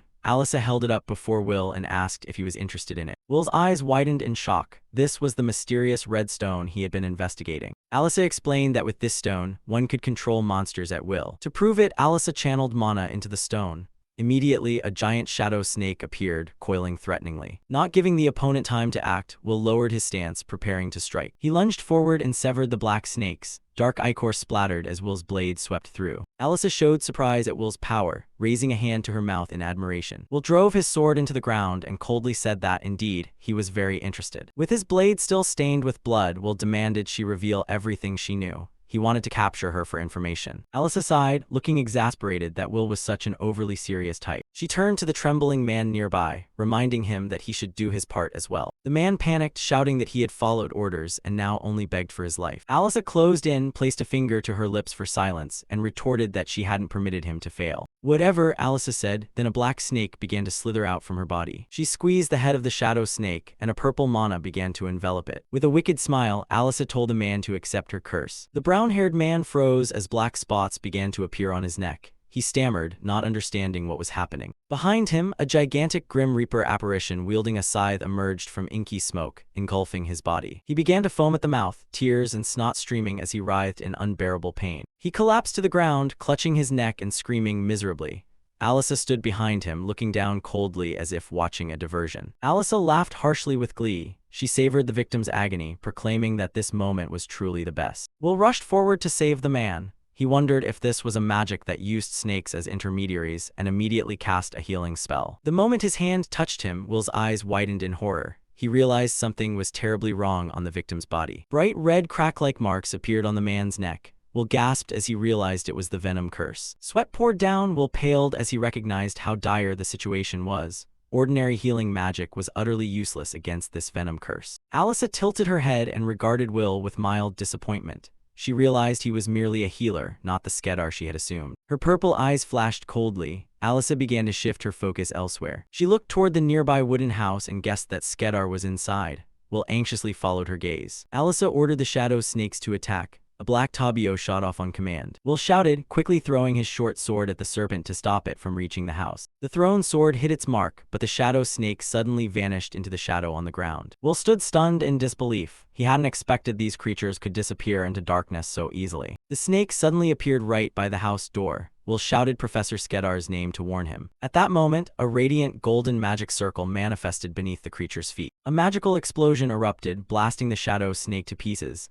Smoke and dust filled the area. From the smoke and the falling remains of the monster, a figure stepped out. Skedar casually let out a complaint. Alyssa glanced at the newcomer. Skedar's voice carried, telling Will he didn't need to receive these guests on his behalf. Seeing his teacher arrive safely, Will breathed a sigh of relief and beamed. Skedar adjusted his glasses, nodded in thanks for Will's efforts, and Will called out his teacher's name excitedly. A vivid blue magic circle appeared beneath Will's hand. He pressed his palm to the injured man's chest, pouring all his restorative power into him and urging him to hang on. Professor Skedar stood beside him and warned Will to be careful. The female cultist and her shadow snake revealed themselves, explaining the type of venom curse they were using. Will drew a dagger ready to fight, while Skedar guessed they craved his knowledge to create more monsters. Skedar praised Will for his rapid progress, which warmed the boy's heart. The black tabio stared intently, Skedar noted that this species did not originally belong to this kingdom. Will broke into a cold sweat, realizing the cult had gone to the trouble of bringing this dangerous creature from the eastern border. The girl didn't care, she was even surprised the two of them didn't already know about it. She pulled out a blazing red stone, saying they only used these snakes because the cult had granted them. A close-up of the glittering magical stone in her hand showed she was a cult fanatic who found happiness in obedience. She sneered with glee, eager to finish this capture mission quickly. She dashed off, leaving a trail of purple eyes lurking behind her. The Tabio snakes slithered clumsily out of the darkness surrounding them. A huge shadow rose up, blotting out the moon. The cultist acted supercilious, saying that if persuasion failed, they'd beat him to a pulp and drag him in. Will asked in a low voice, was it really all just her personal ambition? Anger flared, Will gripped his sword, viewing the cult as fools unworthy of living. Will decided he would capture the girl alive to question her. Skedar watched Will's back, wondering what in his past had made him so furious. The giant snake lunged forward. The cultist declared she wouldn't hesitate to send Will on his way. Will leapt forward, telling Skedar to leave the biggest one to him. He weaved through the smaller snakes, determined not to let her do as she pleased. The venom curse was truly a nightmare, nothing short of a curse clinging to the body. No sooner had he healed than the toxin gnawed at the wound again, as if the treatment had done nothing. For a healer, this was a natural enemy, but Will showed no hesitation. A swift blade sliced through and sent the advancing shadow snakes' bodies flying. He smiled confidently. As long as he wasn't bitten, the toxin meant nothing. The girl gaped in shock, then shouted that there were still many more of them. Another swarm of snakes plunged down from above behind Will. Boom! Columns of fire exploded in succession, blasting everything around. Professor Skedar pushed up his glasses and teasingly remarked that he still had plenty of explosive magic circles left. The cultist, irritated, bit her nails and muttered that these people were too troublesome. She summoned a massive snake, deciding to go all out. The giant monster lunged down as if to crush Will on the spot. Will braced his legs, releasing his physical limits as his feet crackled with blue electricity. He sprang up, spinning in midair to evade the giant snake's attack in a dazzling display. In the blink of an eye, dozens of swift slashes tore through the creature's skin. The wound sizzled with smoke. Will realized this one's defenses were formidable. He landed lightly and turned to face his enemy. Will stood proudly opposite the writhing giant snake. He raised his sword to block a powerful strike, sparks flying into the night. Will smiled confidently, inwardly glad he'd studied its attack patterns. He slid forward, deftly dodging the shadow snake's strike right in front of the cultist. Skedar reached out and taunted the opponent, asking if they were looking somewhere else. A blazing golden magic circle appeared, startling the cultist. A massive explosion erupted right in the empty lot where she had been standing. As the smoke cleared, Skedar remained standing with a cold, extremely cool expression. The cultist hid beneath the scales of the second giant snake, believing she was completely safe. Will and Skedar were plotting. He wanted to take this one down first, but still hadn't figured out how to break its defense. Will tapped the hilt of his blade lightly, as if he'd discovered the creature's weak point. Skedar narrowed his eyes at his pupil, waiting to see what he would do next. Will dashed off like an arrow, prompting Skedar to praise his speed in amazement. He leapt high into the air, aiming straight for the massive body of the shadow beast. Will flipped through the air, ready to deliver the decisive blow. He drove the dagger in, creating a powerful shock that sent sprays of blood flying. Will shouted, signaling Skedar to execute the next step of the plan. Skedar swung his hand, preparing to activate another extremely powerful magic. Will braced himself as golden electricity enveloped the pommel of his sword. A vertical, mighty slash ripped through the giant snake's body, blood and fire erupting everywhere. The beast's enormous body collapsed, and the cultist stood dazed in the distance from shock. She couldn't believe her eyes, her face drained pale in horror at Will's power. Will wiped his mouth, heat rose in waves from his body after exerting all his strength. He took a ready stance, eyes razor-sharp toward the enemy, and shouted for the next one to show themselves. Will assumed his stance and boldly called the next challenger out to fight. Behind them, Skedar and the mysterious girl were still stuck in the tense battlefield. The old professor realized Will had risked taking the full blast of the recent explosion, instead of letting it spread. Skedar worriedly thought that however talented Will was, at this rate he'd soon be in danger. The green-haired female cultist stood at a distance, sneering and asking if the other woman was at a disadvantage. Will stared at his opponent and asked if she was ready to give up. But no, she changed her mind, the smile on her lips growing even more grotesque. She began to question Skedar about his research in the area. She mentioned the nearby settlement where people of interest lived, making both Will and Skedar go pale. She cackled at their predictable reactions, then unleashed a swarm of Tabio shadow snakes writhing across the ground. She taunted that with their faces like that, she had no choice but to act. Will broke into a cold sweat as he saw the huge number of black snakes charging toward him. Skedar immediately cast a magic formation, declaring he would let none through. Loud explosions rang out in succession, wiping out the swarm of shadow snakes. The female cultist pointed provocatively, asking if he could withstand such overwhelming numbers. Skedar remained resolute, insisting he could handle however many there were. While swinging his blade to cleave the snakes, Will reminded himself not to take even one hit because the venom curse was deadly. The boy was determined not to let any through the protective ring. The cultist laughed, then suddenly signaled a retreat to preserve her life. Will immediately rushed forward, determined not to let her escape since she was the only lead to the mysterious cult. Skedar abruptly realized something was wrong, horror showing in his eyes. The old professor shouted Will's name to warn him. The female cultist smiled slyly, pleased that Will had fallen into her trap. A giant shadow snake suddenly appeared right behind Will. Will panickingly realized he had been too careless and had no time to raise his defense. A close-up showed the horrified gaze of a character, witnessing the precarious scene. A terrible explosion occurred right at Will's position. The blast threw the boy, sending him skidding along the ground. Will forced himself up and thanked Skedar for his timely support. But when he looked back, he froze at the sight before him. Skedar was being clamped by a shadow snake on his arm, black miasma seething from it. The female cultist smiled in satisfaction as her true target had been struck. The Tabio's fangs were sunk deep into Skedar's shoulder, leaving chilling black marks. Will was speechless, only able to stare at the old professor in shock. Skedar collapsed, clutching his chest in pain as the toxin began to take effect. Behind him, the shadow of death seemed to loom. The cultist coldly ordered Will to stop immediately. She threatened that if Will didn't obediently stand still, she'd finish off the old professor on the spot. The female cultist walked away nonchalantly, leaving the ruined battlefield behind. Watching her back, Will could only grit his teeth and endure in helplessness. He blamed himself for being too careless, causing Skedar to be exposed while trying to protect him. Skedar weakly called Will's name while the boy stood motionless from the shock. The tired professor warned Will not to take on too much, since he still had many things to teach him. The female cultist sneered, mocking that Skedar was on his last legs yet still had the energy to talk. Despite the pain under the enemy's grip, Skedar still urged Will not to worry about him and to hurry and stop her. She made a cunning offer. If Will obeyed, she would spare the old professor's life. But Skedar held firm in his belief, insisting that even if he had to die, Will would surely defeat her. "Is that so? Then I'll just kill you," the female cultist replied coldly, her eyes lethal. She channeled magic, preparing to deliver the finishing blow. Suddenly, a brilliant blue light streaked across, blocking her attack. Will was astonished to see the little dragon Rare, from who knew where, dart out to help. Rare looked full of vigor, unafraid of the cultist's dark power. Will realized Rare truly wanted to fight alongside him this time. He knew he couldn't hesitate any longer. Defeating her was the only way to save Skedar now. Will analyzed carefully. She couldn't accelerate the venom's effect to kill Skedar instantly. This was his one chance. The female cultist laughed challengingly, asking what would happen if Will couldn't win. Will tightened his grip on his sword, determined not to let hesitation hold him back another moment. She summoned a giant shadow snake that lunged straight at Will as if to swallow him. Will focused intensely. He understood that defeating this monster without Skedar's support would be a tremendous challenge. Rare let out a brave cry as if to declare its readiness. Rare's eyes shone brilliantly. It was preparing to unleash a tremendous energy. Will smiled with trust, deciding to bet everything on his little dragon. Will watched Rare, wondering what trick the little dragon had in mind. Looking into its eyes, Will sensed that Rare wanted to lend him a hand. He decided to go all in, wagering everything on its idea. Will recalled the principles of the growth-boosting magic he had used on the wooden figures. But a living creature's body was far more complex than plants. A single mistake could kill the target instantly. He placed his hand on Rare, hoping it could regulate the life energy he was about to transfer. A magic circle appeared above Rare's head as Will entrusted all his faith to his dragon. Rare's eyes glowed bright green, ready to receive the massive mana flow. Its claws began to lengthen, emitting a powerful green light. Its wings spread wide as Rare's whole body trembled under the transformation. A close-up revealed the overwhelming eyes of the draconic beast. Rare roared loudly and transformed into a giant dragon, looming behind Will. The mana expenditure was so great that Will could barely breathe, his hands trembling. The energy was so tremendous it could make a normal creature explode instantly. Seeing Rare so enormous, it was clear it contained an extremely massive amount of life force. The hag of occultist still sneered, clutching the red stone as if to provoke. But then she suddenly froze when she saw Rare glare at her. The smile vanished from her lips, her face turning pale from the overwhelming pressure. Will added, "Don't even dream that your Rare will lose control." Rare lifted its head and roared, ready to finish the fight. A cerulean energy orb gathered at its maw, spinning with fierce power. A breath of magical force shot through the formation, sweeping away everything in its path. Shadows coiled tightly around the hag, leaving her only able to moan helplessly. Her face showed clear terror at the unexpected end. A cataclysmic explosion occurred, smoke and flames billowing skyward. The shock was so strong that even the distant house trembled. Thick dust and smoke enveloped the scene, forcing everyone to shield their faces. The cultist lay flattened on the ground, utterly powerless to resist. Rare maintained a majestic stance, standing guard over Will amid the rubble. Then it began to glow and slowly shrink. Will watched the magical lights as they faded away. Rare had returned to its tiny form, rubbing its eyes and looking exhausted. Will smiled faintly, thinking to himself that dragons truly hid many secrets. But the joy was short-lived. He suddenly remembered something more important. Will rushed over to the scholar Skedar, who lay motionless on the ground. He knelt, his hand beginning to tremble with worry for the man's life. Memories of someone he once failed to save surged back. Will poured all his strength into casting a restorative spell, hoping this time would be different. Sweat streamed down his face as he silently prayed his stamina would hold out. Rare leapt onto Will's shoulder, growling as if urging him not to give up. Meanwhile, the cultist shivered, her whole body trembling violently. She was shocked to realize her shadow snakes had all been wiped out. Will anxiously watched Skedar's condition, the enemy's silhouette retreating in the background. He realized the female cultist intended to flee, but rescuing the man was the top priority now. A magic circle appeared on Skedar's chest as Will focused all his mind on stabilizing the wound. Skedar weakly told Will to choose what he truly wanted, and not to burden himself over him. Will's face was speckled with sweat, the inner struggle evident in every breath. He told himself he couldn't greedily choose both sides at this moment. Will's gaze hardened as he firmly declared he chose to save the scholar Skedar. Because if he stopped treating him now, the scholar would surely not survive. Choosing one thing meant giving up another, and that courage would become strength for him later. Will silently vowed to prove to Skedar that the scholar had been completely right to trust him. In the distance, the female cultist trembled, sweat pouring from her as a strange pain hit her. She was stunned by a peculiar magic that could place and detonate magic circles from afar. A magic circle flared to life right there, directly striking the target with far greater force. A shockwave explosion erupted instantly, flinging everything around her into the air. The female cultist screamed miserably amid the thick smoke and dust of the blast. She collapsed to the ground, utterly spent with no strength left to resist. Sobs rang out as she moaned, unable to endure this heart-wrenching pain any longer. Her eyes blurred with tears as she reached out, as if begging belatedly for mercy. But that magic could be triggered countless times, repeatedly pushing an opponent into a corner. Consecutive explosions occurred, tossing up an entire war-torn area. Will stood stunned, looking at Skedar, who had just declared the enemy would never escape this place. He asked Skedar in astonishment how the man could be so strong even while afflicted by the venom curse. Skedar suddenly coughed up blood, prompting Will to cry out his name in extreme fear. The scholar murmured that this was both the choice and the responsibility he had to bear. Will shouted loudly, firmly asserting that Skedar would not be defeated by such a petty poison. He concentrated all his mana into his hands, determined to find a sliver of hope to save the man. "Now it's my turn," Will roared, radiating a powerful green spiritual energy. A massive formation enveloped them both as Will poured his strength into proving Skedar's choice right. Will knew he couldn't neutralize the toxin immediately, but he could treat the damage it caused. He watched Skedar struggle and silently vowed that the scholar's will would never break. Then Will turned to the little spirit beast, affirming that Rare was the key to the plan. Rare looked at him resolutely, as if it understood what it needed to do. "It's my turn now," Will funneled power into his hands, determined to prove Skedar's choice to save him was right. A brilliant green light erupted, forming a grand matrix that engulfed the ruined area. The magic dissipated, and above the mountain range, a beautiful rainbow appeared in the sky. A pair of tired but peaceful eyes gradually opened amid the quiet space. Skedar awoke on a small bed, seeing Rare curled up asleep beside him. He was astonished to realize he was still alive. Everything felt like an unreal dream. Will pushed the door open with a radiant smile, asking if he still felt any pain. Skedar hesitated to reply, the sensations in his body hard to describe. Will explained that he had numbed all sensation so the scholar wouldn't have to suffer from the toxin. Each time the toxin destroyed the body, the restorative magic immediately regenerated it, repeating endlessly. The scholar fell silent, contemplating that his life was being sustained continuously. "Nothing gets past you," Will laughed, then confirmed that Rare served as the vessel supporting him. The spirit beast had been filled with life energy and was now gradually releasing it into the man. Will told him he would have to stay put until an antidote was found, causing Skedar to admire his talent. Skedar smiled contentedly, saying he had been prepared to depart long ago. Will wondered why the man was willing to teach him everything despite having just met. Skedar gazed into the distance, saying that upon reaching the pinnacle of research, one encounters countless inexplicable things. He had once feared his life would end before he could fully understand the vast world of monsters. His eyes suddenly brightened as he looked at the passionate young man before him. Seeing Will pour his heart into the work had given him a great surge of courage. Skedar wanted the path he had walked to become a signpost for geniuses like him. He smiled kindly, wondering if he was being a bit meddlesome in wanting to tutor the boy. Meddlesome, Will replied with a laugh. He truly wanted to learn much more from him. Skedar felt relieved, but it seemed the long conversation had begun to exhaust him. He closed his eyes and promised to continue teaching as soon as he woke again. Will softly wished him a good sleep, then quietly watched the scholar drift into slumber. He told himself he couldn't let the man overexert anymore, at least in his current condition. Will stepped out of the room. The locals in the nearby settlement would take care of him now. He decided to return to the Schwartz Academy to tie up the remaining matters. Accompanying him was the mysterious girl still lost in a deep coma. The Schwartz Academy appeared tranquil under the brilliant morning sunlight. Erica paused mid-walk when she spotted a familiar figure approaching. Before she could rejoice at his return, she was stunned to see Will carrying someone else. It was a beautiful, unfamiliar girl with mint-silver hair, sleeping soundly in his arms. Erica froze, her face clouding over with a mix of jealousy and surprise. Will paid no mind to that attitude. He intended to ask Erica for a rather important favor. Smiling brightly, Will suddenly asked, "Do you want to come with me to Hylic?" Erica could only stammer, utterly shocked by the unexpected proposal. Taking advantage of the break after extracurriculars, Will and Erica went to the Hylic Academy, specializing in restorative magic training. Standing before the old school, Will felt deeply nostalgic despite not having officially graduated from there in this life. Erica was still flustered. She confirmed their goal was to find an instructor here to wake the mysterious girl. Will admitted as much, saying explaining everything too soon would only make her more anxious. He smiled apologetically and insisted he truly needed Erica's help right now. Erica steadied herself, vowing not to get overly excited just because someone needed her, though her heart fluttered. She declared that however much Will tried to win her over, she would not be easily swayed. "We're here, excuse the intrusion," Will announced as he stepped inside. Erica hurried after him, calling to her friend who strode forward decisively. But then she suddenly flinched, stopping before a presence heavy with pressure ahead. Inside the grand hall, a strange woman stood waiting, exuding a complex aura. She leisurely puffed on a cigarette, her sharp gaze sweeping over the newcomers. It was Lily Whitebell, a Hylic Academy instructor with a very distinctive, edgy presence. She gave a faint smile at Will's polite greeting, declaring she already knew his identity well. Will froze at being recognized instantly, cigarette smoke swirling around his surprised face. With a knowing smile, Lily called out Will's name directly, the prodigy who should have become the greatest healer this school had ever produced.